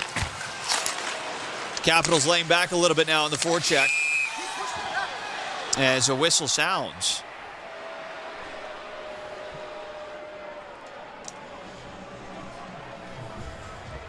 10:34 here to go, and the third period is Brandon Duhaime having a conversation with the linesman. Not sure why that was blown down, JP. Well, what you can see right now with the Canadiens is they're really trying to stretch the ice. They're trying to pick up the pace of play, but it's all great, well and good to stretch the ice, but those passes have to click, and we're just not seeing the Canadiens able to string too many of them together right now. Face-off at center ice, right at the center ice dot. And this is won by Montreal. Here's David Savard. Throws it over to Hudson. And Hudson slowly ahead to center. Now he'll shoot it in. Comes around on the right side, past Caulfield. Back to center ice. Struble now on the ice with Mike Matheson. Capitals carry it in. Here's Pierre-Luc Dubois. Good back check by Caulfield. Big pile up in the near side. Montreal's going to go to the power play here. Caulfield out to center. Off to Slafkovsky right side. Puck is taken away by Sandin. And as we cross the midway mark of the third period, the Montreal Canadiens are going to the power play when we return to Habs Hockey on TSN 690. We all have the same goal, to be environmentally responsible. That's why Rio Tinto and the Montreal Canadiens are teaming up. We're replacing 1.5 million single-use plastic cups at the Bell Center with cups made with infinitely recyclable aluminum from Quebec. And the low-carbon aluminum we use for the cups is made by Rio Tinto right here in Quebec. It's a sustainability slapshot. To learn more, go to riotinto.com. There's nothing like Hockey Night in Montreal. See the Habs live at the Bell Center and be part of the NHL's most electric atmosphere. Don't miss out on the action. Visit Canadiens.com/tickets today. Here, we like to keep it fresh because Tim's coffee is brewed fresh every 20 minutes. Whether you're on the go or at your desk, it's always the perfect time for Canada's favorite coffee, made with 100% premium Arabica beans. It's time for fresh. It's time for Tim's. $1 wings, $1 wings, $1 wings. Boston Pizza has the ultimate lineup. During every Montreal game this season, our wings are only $1 each at Boston Pizza. Come in for some delicious wings, an ice-cold Molson, and a great game. Now that's a winning trio. Visit bostonpizza.com to find a Boston Pizza near you and reserve your table. Boston Pizza is the place to be. See details in restaurant. Canadiens Hockey is presented by SOR Insurance. You deserve the best broker there is. SOR Insurance, official damage insurance partner of the Montreal Canadiens. Enjoy the game.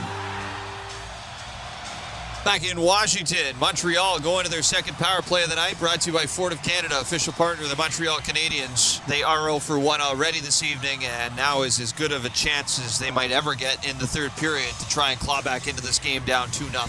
Victor, you get one off of the power play. Not only do you get yourself back into the game, but you feel like you've gotten the monkey off your back, and it's going to be Pierre-Luc Dubois who goes to the penalty box off an inadvertent trip, but Alex Carrier is the recipient, catches the Pierre-Luc Dubois stick in the skates, gets tripped up, very lucky as he goes headfirst into the boards.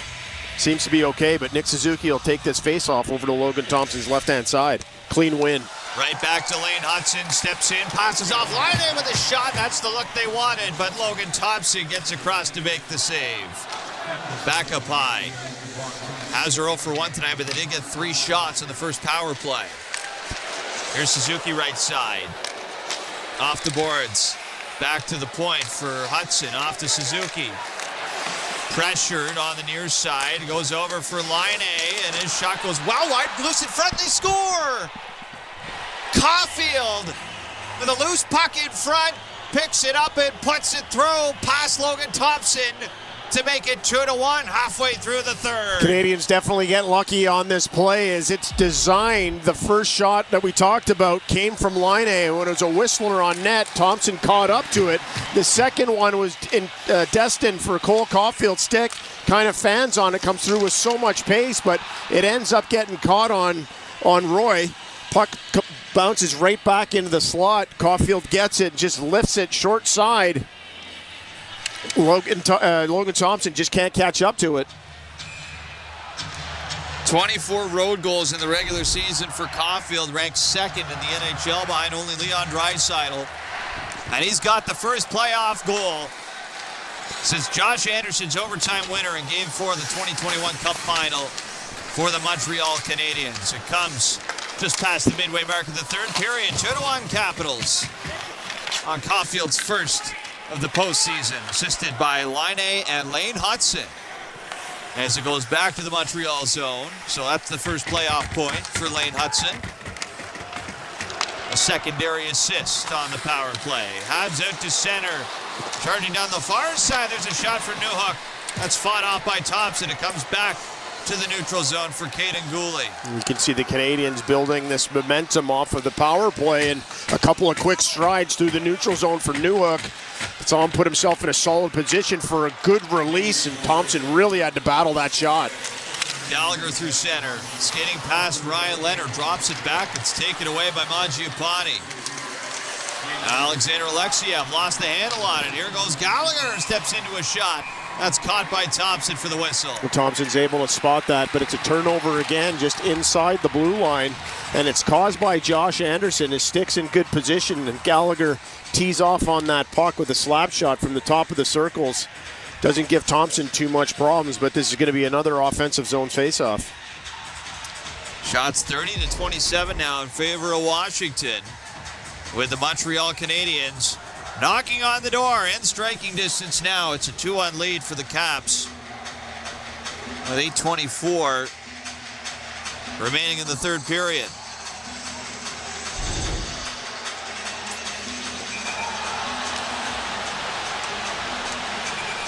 As we got Josh Anderson here and Tom Wilson verbally sparring back and forth. We will see lots of 43 on Washington and Tom Wilson. We'll see lots of 17 and Anderson having a discussion back as well. Doesn't look like we're going to get any penalties out of this, as the teams are going back to change. Josh Anderson knocked Tom Wilson right down to the ice.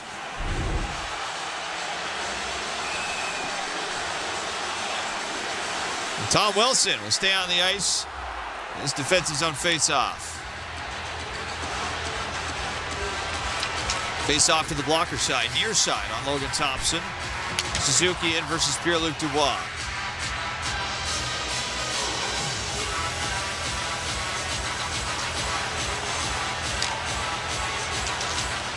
And Suzuki wins it to the near side. Here's Cole Caulfield out of the corner, trying to go short side. There's a sharp angle on Thompson, but misses the mark and the puck goes out of play. It's an easy play for Caulfield right there, as he knows exactly what he wants to do, and he's going to always have the green light to fire that puck as he collects it, beats Chychrun down to the goal line, and tries to go short side, as you said. It's just it's a shot you see so often now because of that technique. Here's Lane Hutson up top. Passes down low, far side wing. Habs control, long range shot. In front for Slafkovsky, easily steered aside by Thompson. Back to the blue line. Lane Hutson shot, deflected, does not get through. Habs go back behind the net. Suzuki angles it to the line for Gooley. Back to Suzuki off the right side, rolls it wide. Caulfield down low. Up the far side, up top, one-timer from Lane Hutson. He blows that high in the net. The Capitals off the boards. Here's Jacob Chychrun. He'll turn this around for John Carlson.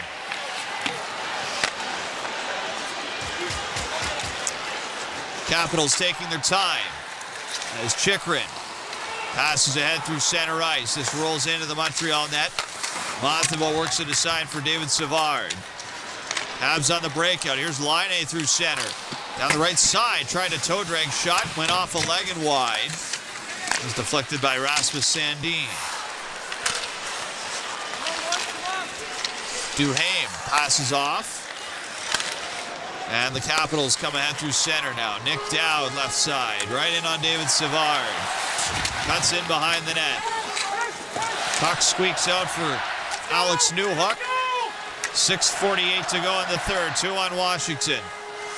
Habs are tied for the league lead in the regular season with third period comebacks with 10, as this is launched over the glass and out of play by Struble. And what you see with the Canadiens, and since they've scored this goal, is you've seen them kill a few plays in their own zone. They're not getting hemmed in there, and you can see Struble on that last sequence. Is he able to make a play? David Savard clears the puck out of the zone.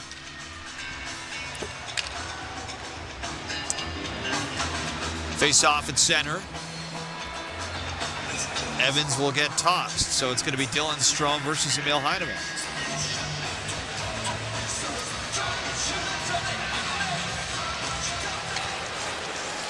Battle for it off the faceoff. It's won by Montreal.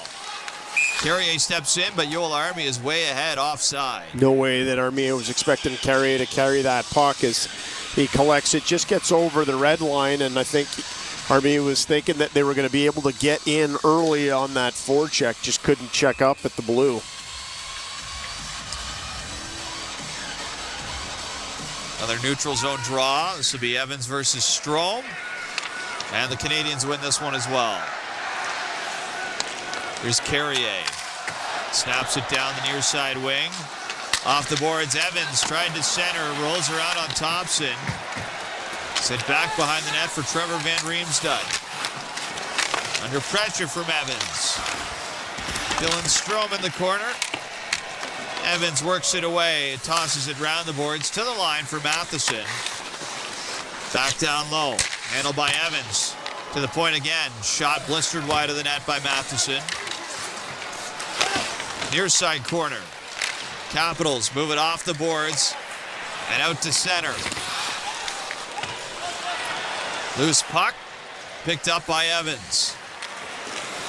Cruising in over the Washington blue line, falls it into the corner with John Carlson.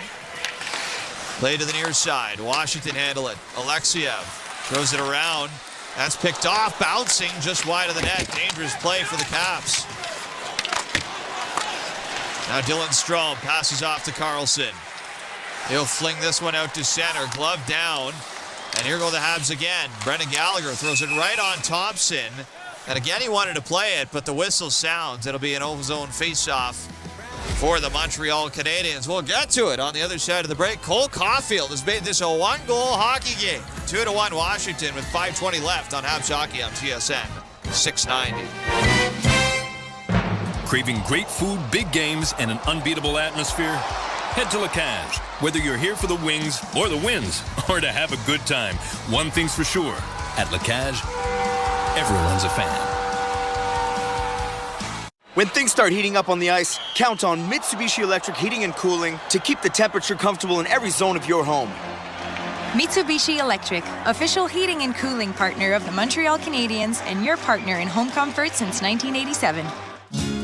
At Point S, we're already geared up for spring. And as the Habs coach would say, you always want to grab the best seat possible. Or, in this case, the best tires. Drive for victory this summer with Pirelli and get up to $100 in mail-in rebates when you buy 4 selected Pirelli tires. Offer valid until May 18th. Just visit your Point S garage or go to point-s.ca to claim your offer. Drive stress-free with Point S, proud partner of the Montreal Canadiens. At IGA, we help you save with our new Verified Prices promotion. Every week, check the front page of our flyer to discover our offers. Enjoy the lowest prices on selected products or automatically receive the difference in Scene Plus points. It's guaranteed. No proof required at checkout. IGA. Peace of mind is everything. For a limited time at participating stores. Details in the flyer and at IGA.net. Canadiens hockey is presented by SOR Insurance. You deserve the best broker there is. SOR Insurance, official damage insurance partner of the Montreal Canadiens. Enjoy the game. 5:20 to go in the third, 2 on the lead for Washington. And GP, the Habs are mounting the most pressure right now that they have all night so far in Game 1. Well, Washington can be guilty of getting, complacent in their own zone puck watching, much in the same way that the Canadiens do at times. And this is definitely the best that we've seen in the Canadiens all night in terms of being able to put a few shifts back to back and mount some pressure. Not too much time left here to go with only 5:20 left in the third period.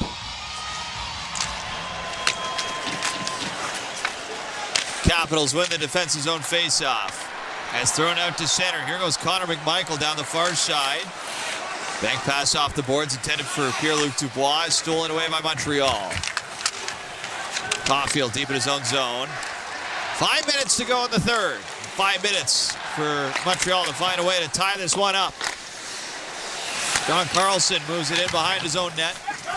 Goes over to the far side. Wilson rushing over to it. Capitals able to get it out to center ice. McMichael cannot chip it in deep. Knocked down by Lane Hudson, who rips it off the glass. Comes around for John Carlson. Played back behind the net for Caulfield. Tied up with Jacob Chikrin. Centering feed goes out for Hudson. Far side, there's a shot from Carrier. That one ricochets wide. Back in behind the net, centering feed. Puck is loose. Still there for Caulfield, who passes back to Hudson. Over to Carrier, shot not stopped. Rebound in front, there's Suzuki and he scores! Off a wild scramble in front, Suzuki puts it through to tie the game with 4:15 to go in the third. Look at the patience with the captain. As you mentioned it, Victor, there's bodies all over the place in front of Logan Thompson as it squirts out to Suzuki. He gets the puck. Wait till everybody goes to ground, and then he just takes a step to the side. And at that point, the cage is just wide open for him as he ties the game up. And Logan Thompson wasn't even in the blue paint to try and save that shot from Nick Suzuki. It's the calm with Suzuki as he collects it. He knows that everybody is scrambling. He's just got to find a little bit of quiet ice, and he tucks it home. First in the playoffs for Nick Suzuki. It is a 2-2 game with 4:03 to go in the third. Loose puck at center ice. Capitals settle it down. Rasmus Sandin moves it off the boards. Beauvillier swings it in behind the Montreal net.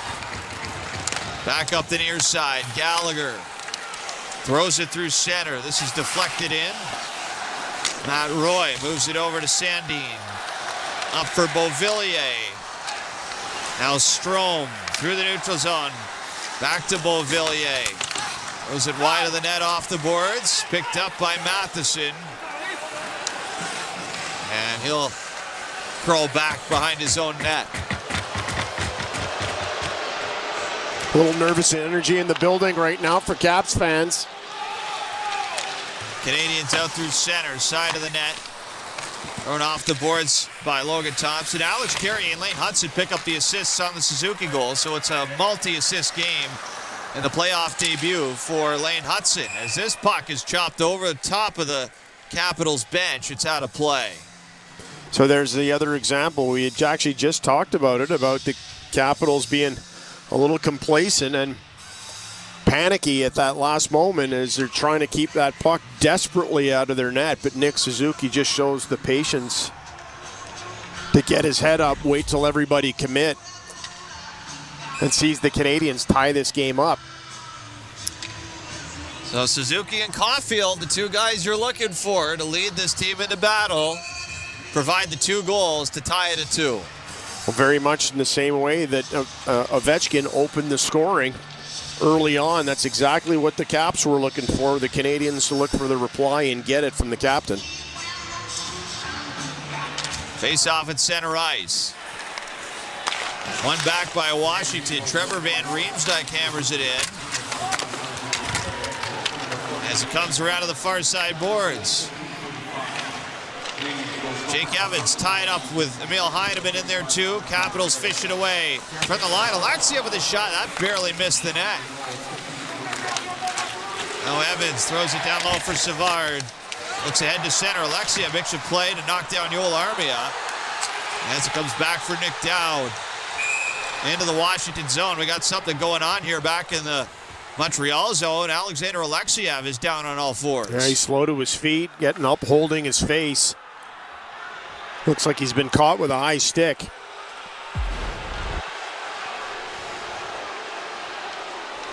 Yeah, on the follow through from the Jake Evans clearing attempt. Puck first. Think he's going to get away with this. No question, though. It does catch him in the face. Boom. Okay, so they made it a 4 so they can review it.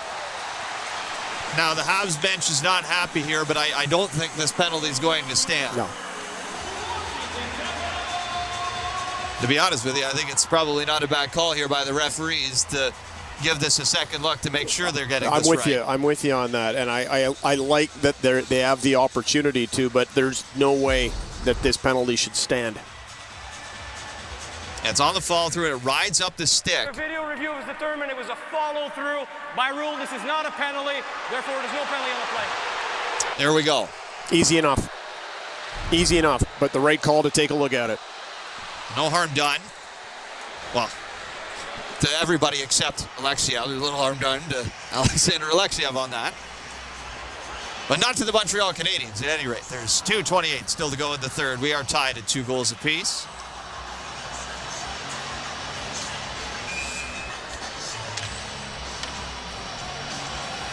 Face-off in the neutral zone. Pierre-Luc Dubois versus Nick Suzuki. Capitals win it back into their own zone. Tipped through out of play into the Montreal bench by Tom Wilson. Everybody looks all right there. That puck went in there pretty quickly. Tom Wilson no worse for wear either after blocking that shot. The inside of the ankle. Nor getting dumped afterwards by Josh Anderson. A little insult to injury.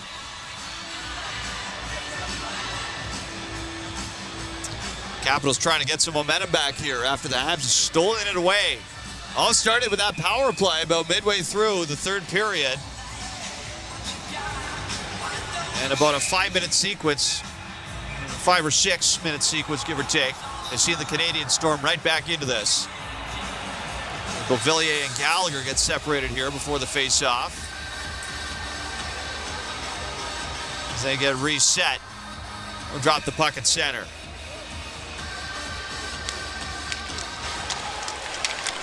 Off the draw. Capitals win it back. Here's Chychrun.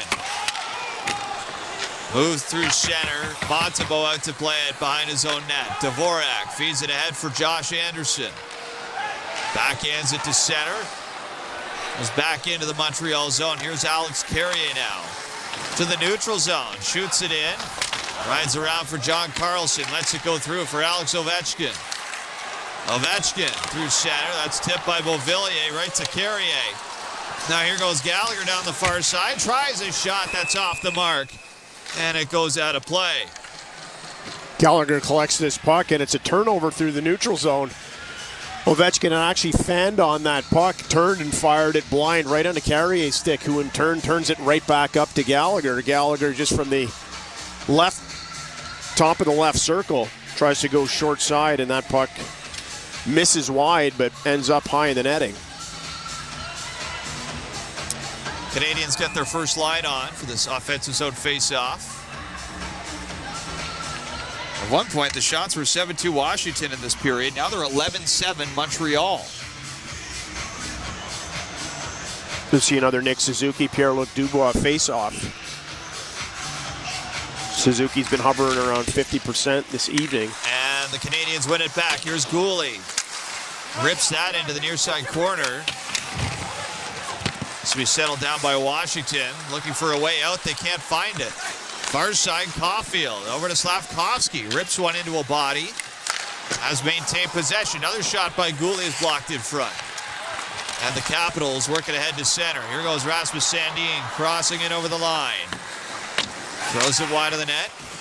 Far side, Caulfield to the point. Comes all the way out to center for Suzuki.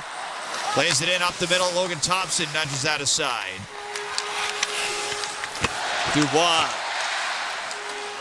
Back in the Capital zone. Looks over to Rasmus Sandin. Back ahead to Dubois at center as we enter the final minute of play in the third. We are tied at 2. Montreal back in their own zone. Cannot chip it out. Trevor Van Riemsdyk. Down the near side for Tom Wilson. Looking back up high. Jake Evans gets in the way and Nick Dowd. And he'll throw that across for Alex Carrier. Lofted out through center, bouncing right in on Logan Thompson, who moves it aside. That was almost trouble. Into the corner it goes. Canadiens on the forecheck, pick it away. Armia passes back. Carrier, far side shot. That's stopped by Thompson. Back in front again. Shot doesn't get through. Far side, Matheson. Back down low for Jake Evans. Side of the net quickly covered up by Thompson with 14 seconds remaining in the third. Canadiens so close to stealing this game. As they find their way back in 2-2, Mike Matheson has the game on his stick as it comes over. Carrier with a brilliant little pass, gets everybody to hesitate, slides it over to Matheson, who's collapsing, gets that shot off, and just can't get it past the traffic in front. Logan Thompson makes the save. Jake Evans in front for the screen. So still time here for Montreal to finish this off in regulation.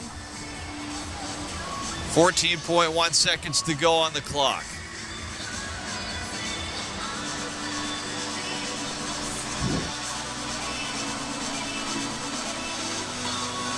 And we'll face off far side in the Washington zone. Dvorak is on the ice for it with Anderson, Gallagher, Hudson, and Carrier at the blue line. Dvorak 7 for 12 tonight. He'll be facing off against Dowd.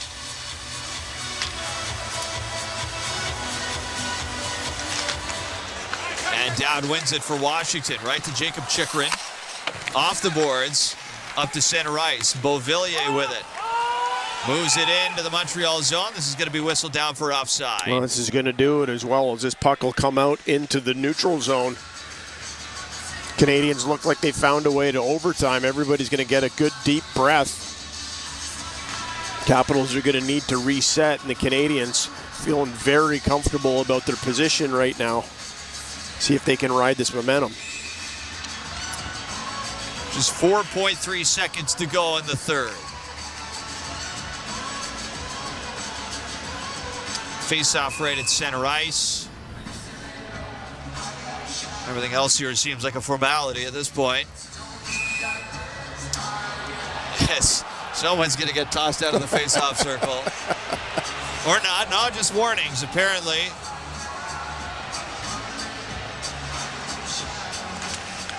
Here we go. Puck is dropped. Habs win it back. And this game is destined for overtime. Montreal come back to strike twice in the third period. Cole Caulfield and Nick Suzuki send us off into sudden death. Well, just over 5 minutes, Canadians battle it back from 2-0 down. Cole Caulfield on the power play, and then a great display of patience by Nick Suzuki to tie the game up. Well, never done this before. Overtime on Habs Hockey on TSN 690 in the playoffs. I don't know what happens. Usually it's the first or the second intermission roundtable. I don't know if we do the first overtime intermission roundtable or what, but something's happening on this side of the break. John Still will take it away for the intermission show on Habs Hockey on TSN 690.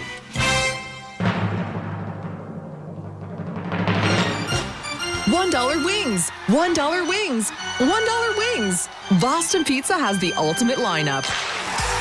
During every Montreal game this season, our wings are only $1 each at Boston Pizza. Come in for some delicious wings, an ice-cold Molson, and a great game. Now that's a winning trio. Visit bostonpizza.com to find a Boston Pizza near you and reserve your table. Boston Pizza is the place to be. See details in restaurant. At Point S, we're already geared up for spring. And as the Habs coach would say, you always want to grab the best seat possible, or in this case, the best tires. Drive for victory this summer with Pirelli and get up to $100 in mail-in rebates when you buy 4 selected Pirelli tires. Offer valid until May 18th. Just visit your Point S garage or go to point-s.ca to claim your offer. Drive stress-free with Point S, proud partner of the Montreal Canadiens. At IGA, we help you save with our new Verified Prices promotion. Every week, check the front page of our flyer to discover our offers. Enjoy the lowest prices on selected products or automatically receive the difference in Scene Plus points. It's guaranteed. No proof required at checkout. IGA. Peace of mind is everything. For a limited time at participating stores. Details in the flyer and at IGA.net. When things start heating up on the ice, count on Mitsubishi Electric Heating and Cooling to keep the temperature comfortable in every zone of your home. Mitsubishi Electric, official heating and cooling partner of the Montreal Canadiens and your partner in home comfort since 1987. Bell Pure Fiber is the technology you need for high-performance applications. It leverages light signals.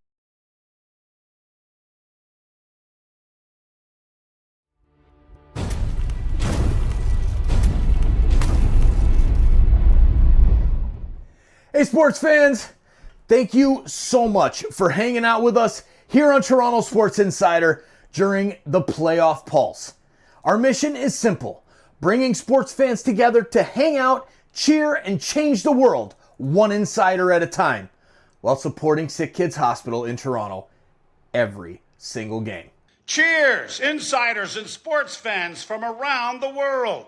The Playoff Pulse campaign on Toronto Sports Insider is uniting fans worldwide through the thrill of NHL and NBA playoffs. Every game, every fan, every moment counts. The link is pinned in the chat and in the description. Check out our campaign page. Donate if you can, or share it with friends. Holy Mackinac! Every click helps sick kids heal the future. Just by being here, you have already made an impact. Now, chat it up, keep it classy, and let's keep changing the world one insider at a time.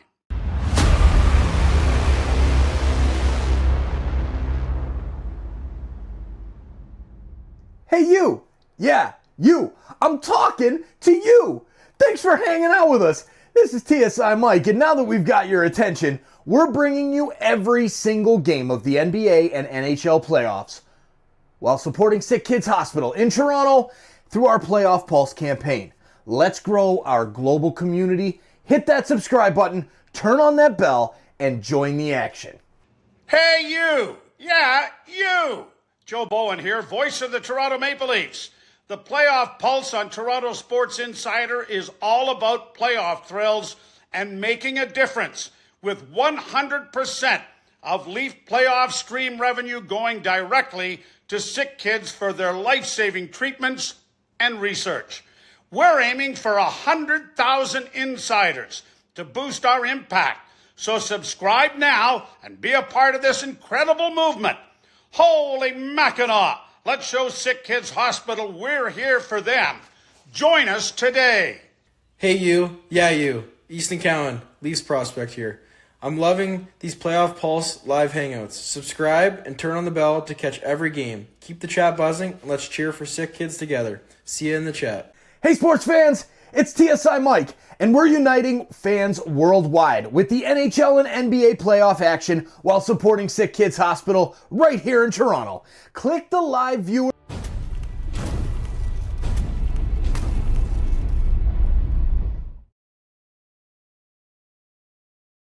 Just like the Canadiens drew it up, isn't it?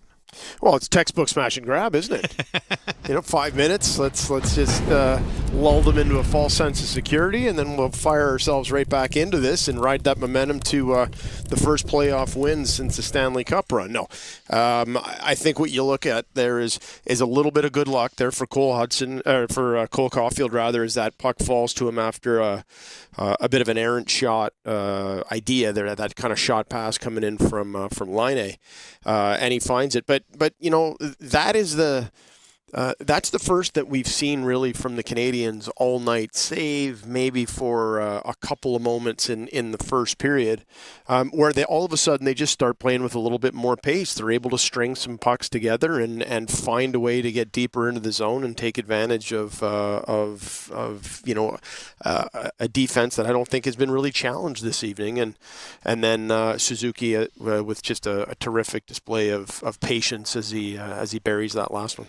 So I don't want to make it seem like it's a binary choice here between the two, but it really felt like the Capitals in that third period really struggled to get out of their own zone, and I don't know if that was by design to protect the house, but Spencer Carberry kind of calling off the forecheck there in the third period, and it just kind of invited a lot of pressure from the Canadiens, and so I just in that third period it just felt like the Capitals kind of went away from what they had been doing really well for two periods. Was that just the natural human reaction to protecting what you have, or do you think that the Canadiens kind of forced the issue there?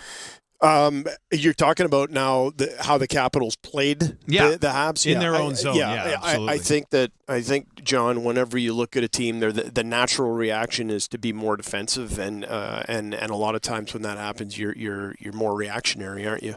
And that leads to gaps, and it's something that the Caps will no doubt be very frustrated with, because you have an opportunity to put a team down, like put them really away in a convincing win on opening night in your building, and you just don't take advantage of it. So Carver will be frustrated. Whether or not that was a decision to go lines 1 through 4 where everybody's kind of backing off and playing safe, that's one thing, if that's the decision that you've chosen to make.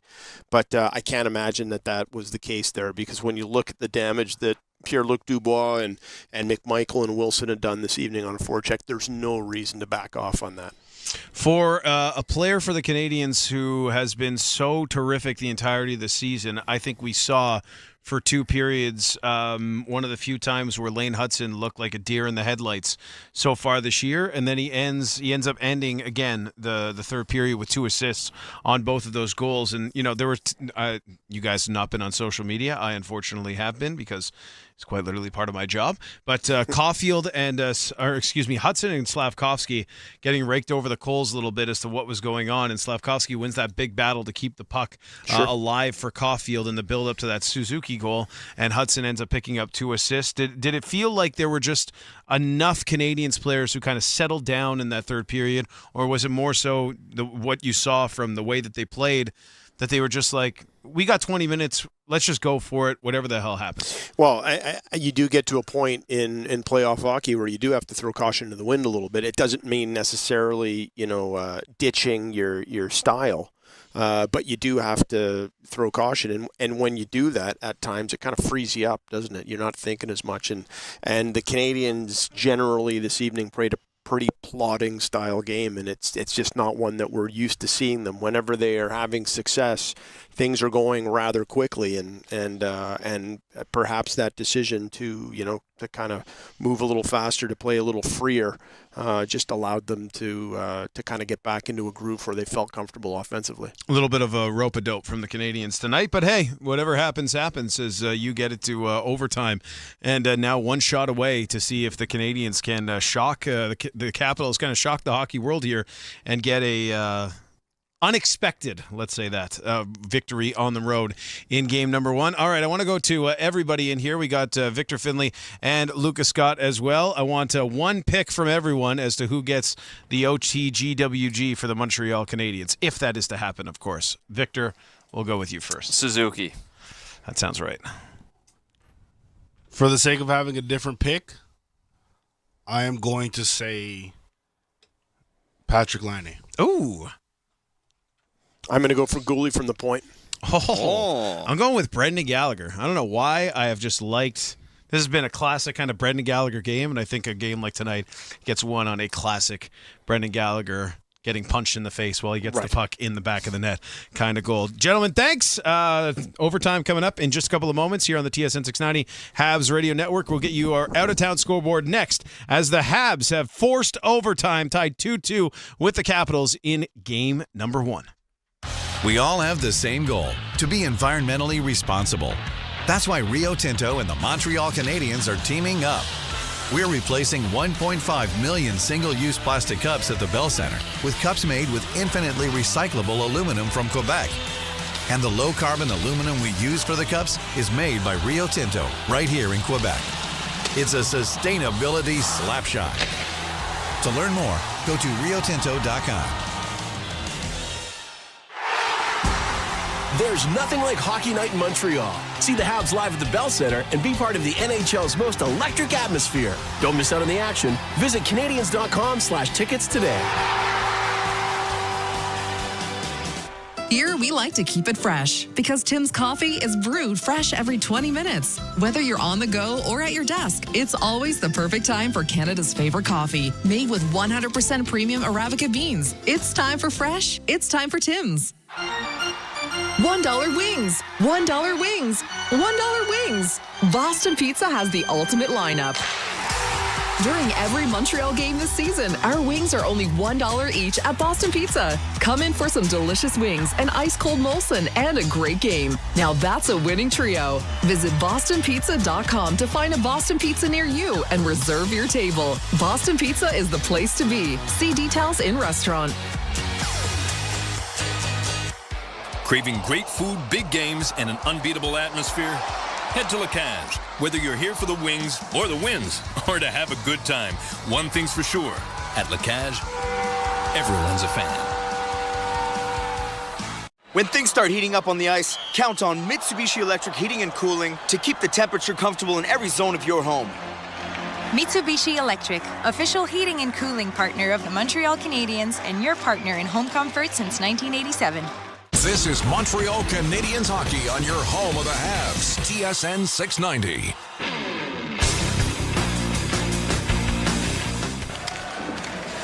Puck dislodged. It's Perfetti to the blue line. Morrissey to Luke Shen. He cycles it forward. Perfetti. And Kyle Connor scores!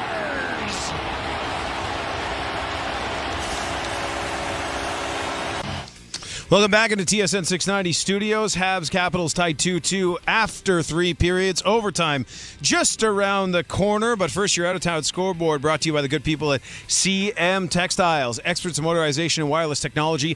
4 stunning showrooms for you to visit. Do it once and do it right with CM Textiles. And Kyle Connor early in the third period giving the Winnipeg Jets a 2-1 lead over the Blues. Cole Perfetti and Mark Scheifele with the assist there. And dying moments of regulation, the Jets look like they're going to do enough to hang on for a 2-0 series lead over the St. Louis Blues. Halfway through the first period, it is scoreless between the Avalanche and the Stars. Again, if you're just joining us, Miro Heiskanen, despite taking the morning skate, Stars head coach Pete DeBoer saying that he was unable to go for game number 2 tonight. Very big game for Dallas at home, down 1-0. And the series gets underway from La La Land. The Kings hosting the Oilers. 4th season in a row, these two tangle in the postseason, as that one getting away in just a couple of moments. Overtime for your Montreal Canadiens in Game 1 versus the Washington Capitals is coming up next. All square at 2-2. Who comes out on top? Well, we'll make it all make sense on the Del Mar postgame show regardless here on your TSN 690 Habs Radio Network. When things start heating up on the ice, count on Mitsubishi Electric Heating and Cooling to keep the temperature comfortable in every zone of your home. Mitsubishi Electric, official heating and cooling partner of the Montreal Canadiens and your partner in home comfort since 1987. The home of your Montreal Canadiens, TSN 690. Overtime in Game 1, the Stanley Cup Finals series. The conference quarterfinals between the Montreal Canadiens and the Washington Capitals. Victor Finley with JP O'Connor on the call this evening. It does not get better than this, does it? No chance overtime gets any better as the Canadiens get ready to line up here. Puck's just underway right now. Habs win the faceoff back into their own zone, and we are underway. This is the first overtime across the league in this year's Stanley Cup playoffs. Here is Connor McMichael. Works it behind his own net for Chychrun. Passed around the near side. Comes up to center. Pierre-Luc Dubois skates it in over the line. To the far side on Carrier. Sifts it around. Suzuki cautiously to center. He's stripped of the puck by Connor McMichael. Here goes Dubois up the middle. Passes off. Wilson with the shot off the far side. Didn't get through clean. Back around side of the net. Comes out in front. Trickles to the corner for McMichael. Cycles around. Kicked over by Suzuki. And chopped out to center for Matt Roy. I don't know if the Canadiens are going to be able to get a line change. Maybe Caulfield. A new line indeed steps onto the ice. Josh Anderson with Gallagher and Dvorak. Habs deep in their own zone. Caulfield still out there. As it's picked up by Matheson. Played ahead to center. Here's Caulfield. Skates in over the Washington line. Side of the net for Dvorak. Into the corner. Gets shoved off the puck by Roy. They'll drop it around, hit the referee's skate in the corner. That almost came back out in front, but it's recovered by Rasmus Sandin. Back to the Montreal zone. Chopped that by Gouli through center. Whistle sounds. This is called back for a high stick. 1:33 seconds into overtime. Well, you can see the importance immediately of getting pucks out of the zone when you get an opportunity, and that all comes back to Nick Suzuki, who was not able to get a puck off of his stick. You could see him. The intention was good, but the execution was off. The Canadiens start off the first minute and a half. They're back in their own zone. Neutral zone face-off, Lars Eller versus Alex Newhook. With Ivan Demidov and Patrick Laine on the wings. Capitals win it back. John Carlson rifles it in. Carries around out in front. Picked up by Newhook. Under pressure, he'll play it to the near side for Laine. Backhanded out to center. Capitals try and take it away, but it's brought in by Alex Newhook. Tries a shot. He blows that one just wide of the net off the glass. Back to center ice. It comes over to Mangiapane. Plays it in behind the net. Montembeault rifles that around the glass. Taken by Laine. Through center. Stolen right back by Ryan Leonard. He'll skip it into the Montreal zone. Lane Hutson goes back for it. Driven into the boards by Brandon Duhaime. Kaden Gouli walks up to center ice. Now played around. This is going to be whistled, I believe, for an icing against the Montreal Canadiens. It will indeed, as this puck gets fed up by Gouli to Patrick Laine at the red line, but Laine gets dumped, goes down, and is not able to touch that puck at all. So it is going to come back into the Canadian zone.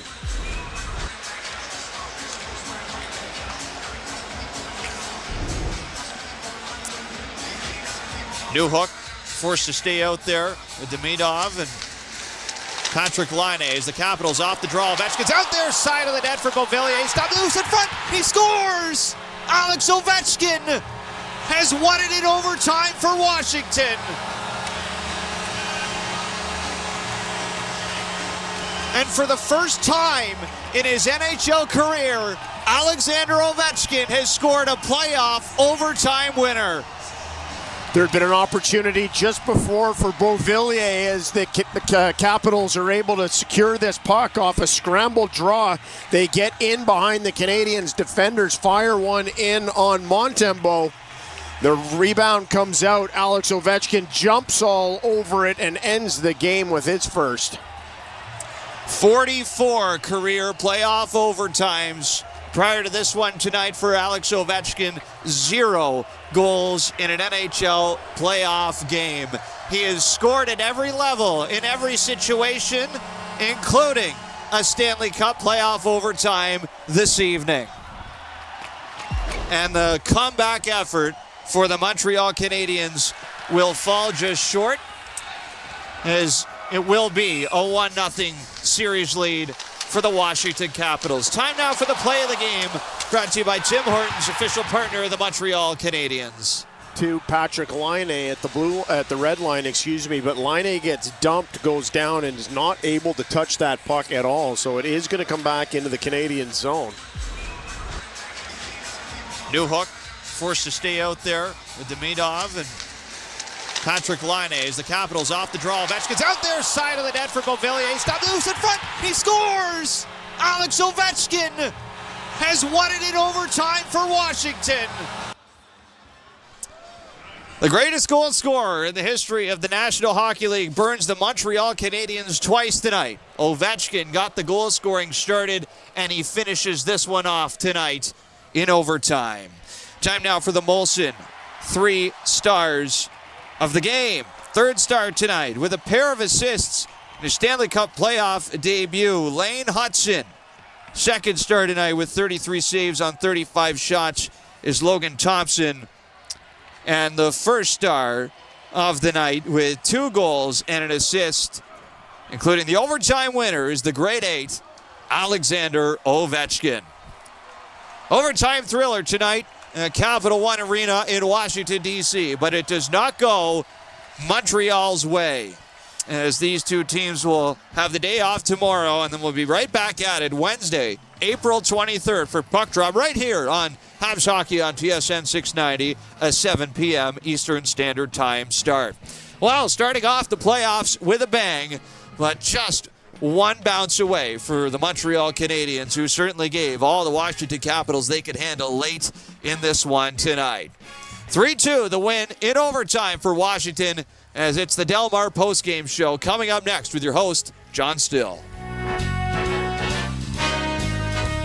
For those that wanted the puck on their stick with the game on the line, that could thrive under pressure, and then you had the opposite as well. I felt myself in those moments there defaulting to the more defensive side of the game. And then I played with my right winger, who I won 6 Stanley Cups with, Glenn Anderson. He was the kind of guy that was trying to, really drive hard offensively and take the game and try to score the winning goal. And we're on the same line. Maybe that the difference of us in our mentalities work perfectly. But everybody's wired different. Everybody's got fear, failure. The best have that, and there's nothing wrong with that. It's okay to internalize those feelings, but you can't let them paralyze you. And it's for me, going into a Game 7, I allowed myself to visualize what if we didn't win. Leading up to the game, and then slowly as you get closer to the game, you allow yourself to kind of push the negative feelings aside, and you start to fill yourself up with all the great things that are going to happen and what you need to do to execute the game plan, and of course ultimately to seeing yourself holding the trophy. And then as the game starts, all the negative and the positive go away, and then you drill yourself down into just executing the game plan. And you don't think about the what ifs and what should have been or what could have been. You just really kind of play in the moment. And I think trust becomes a massive word when you think about it. Can I trust each one of the players that are going out there to not only to do their part from a strategic standpoint, be in the right position, be in the right places at the right time, but not get undisciplined and take poor penalties at the wrong time because their ego is bruised and someone took advantage of them, then being able to hold all that in check. So there's just so many dynamics to think about for a team in order to overcome all the obstacles to win a championship. And it's fascinating to me. It's one of the reasons I was able to play 26 years, because once you do it, you understand how fun it is, but also how complicated and intricate it is to kind of get not only the team from a physical standpoint to come together, but how a team comes together emotionally, mentally, and the spirituality around a team, and the respect that lives inside that locker room is incredible. Hear it all on demand. Your favorite shows, your favorite games. Don't miss a second of your favorite SiriusXM programming on demand with the SiriusXM app. Download it now for free. I'm Frank Trachtenberg with your SiriusXM NHL schedule for Monday, April the 21st. All times are Eastern, and please remember, all games, times, and channels are subject to change. Check SiriusXM.com for the latest updates. In the NHL playoffs, 7 p.m., Washington Capitals take on the Montreal Canadiens. Capitals on Sirius and XM channels 91, Internet 950, Canadiens on Internet 934. 7:30 p.m., Winnipeg Jets face the St. Louis Blues. Jets on Sirius and XM channels 167, Internet 951, Blues on Internet 944. 9:30 p.m., Dallas Stars face the Colorado Avalanche. Stars on Sirius 209, XM 219, and Internet 928. Avalanche on Internet 926. 10 p.m., LA Kings face the Edmonton Oilers. Kings on Sirius 210, XM 220, and Internet 932. Oilers on Sirius and XM channels 91, Internet 930. For 24/7 coverage of the NHL season and hockey across the world, keep it locked on Sirius XM NHL Network Radio, channel 91. I'm Frank Trachtenberg with your Sirius XM NHL schedule for Monday, April the 21st. All times are Eastern, and please remember, all games, times, and channels are subject to change. Check SiriusXM.com for the latest updates. In the NHL playoffs, 7 p.m., Washington Capitals take on the Montreal Canadiens. Capitals on Sirius and XM channels 91, Internet 950, Canadiens on Internet 934. 7:30 p.m., Winnipeg Jets face the St. Louis Blues. Jets on Sirius and XM channels 167, Internet 951, Blues on Internet 944. 9:30 p.m., Dallas Stars face the Colorado Avalanche. Stars on Sirius 209, XM 219, and Internet 928. Avalanche on Internet 926. 10 p.m., LA Kings face the Edmonton Oilers. Kings on Sirius 210, XM 220, and Internet 932. Oilers on Sirius and XM channels 91, Internet 930. For 24/7 coverage of the NHL season and hockey across the world, keep it locked on Sirius XM NHL Network Radio, channel 91. I'm Frank Trachtenberg with your Sirius XM NHL schedule for Monday, April the 21st. The PGA Tour comes to life on SiriusXM. It's your destination for everything on the tour. Hear live hole-by-hole coverage and expert analysis. PGA Tour Radio, SiriusXM 92. Mark Messier is a 6-time Stanley Cup champion. He won 5 with the Edmonton Oilers and 1 with the New York Rangers, and is the only player to captain 2 teams to Stanley Cup championships. In Edmonton, after winning back-to-back Stanley Cup championships in 1984 and 85, it wasn't until 1987 where the team would win their 3rd Stanley Cup championship. Speaking on Sirius XM NHL Network Radio, Messier joined Scott Laughlin for the morning skate on Sirius XM Channel 91 to talk about what it was like to win that 1987 Stanley Cup Finals series against the Philadelphia Flyers, despite blowing a 3-1 series lead and having to win it in a Game 7. Mark, let's go back to the 1987 Canada, or not Canada Cup. That was still to come. That was but the 1987, Cup. that wasn't Game 7, but that was an all-decider as well, as we know. But for Game 7, that was pretty good stuff. But 87 in the Stanley Cup final, you're facing Philadelphia. You're up 3-1 in the series. They come back to tie it. Now you've got Game 7. Take us back to your greatest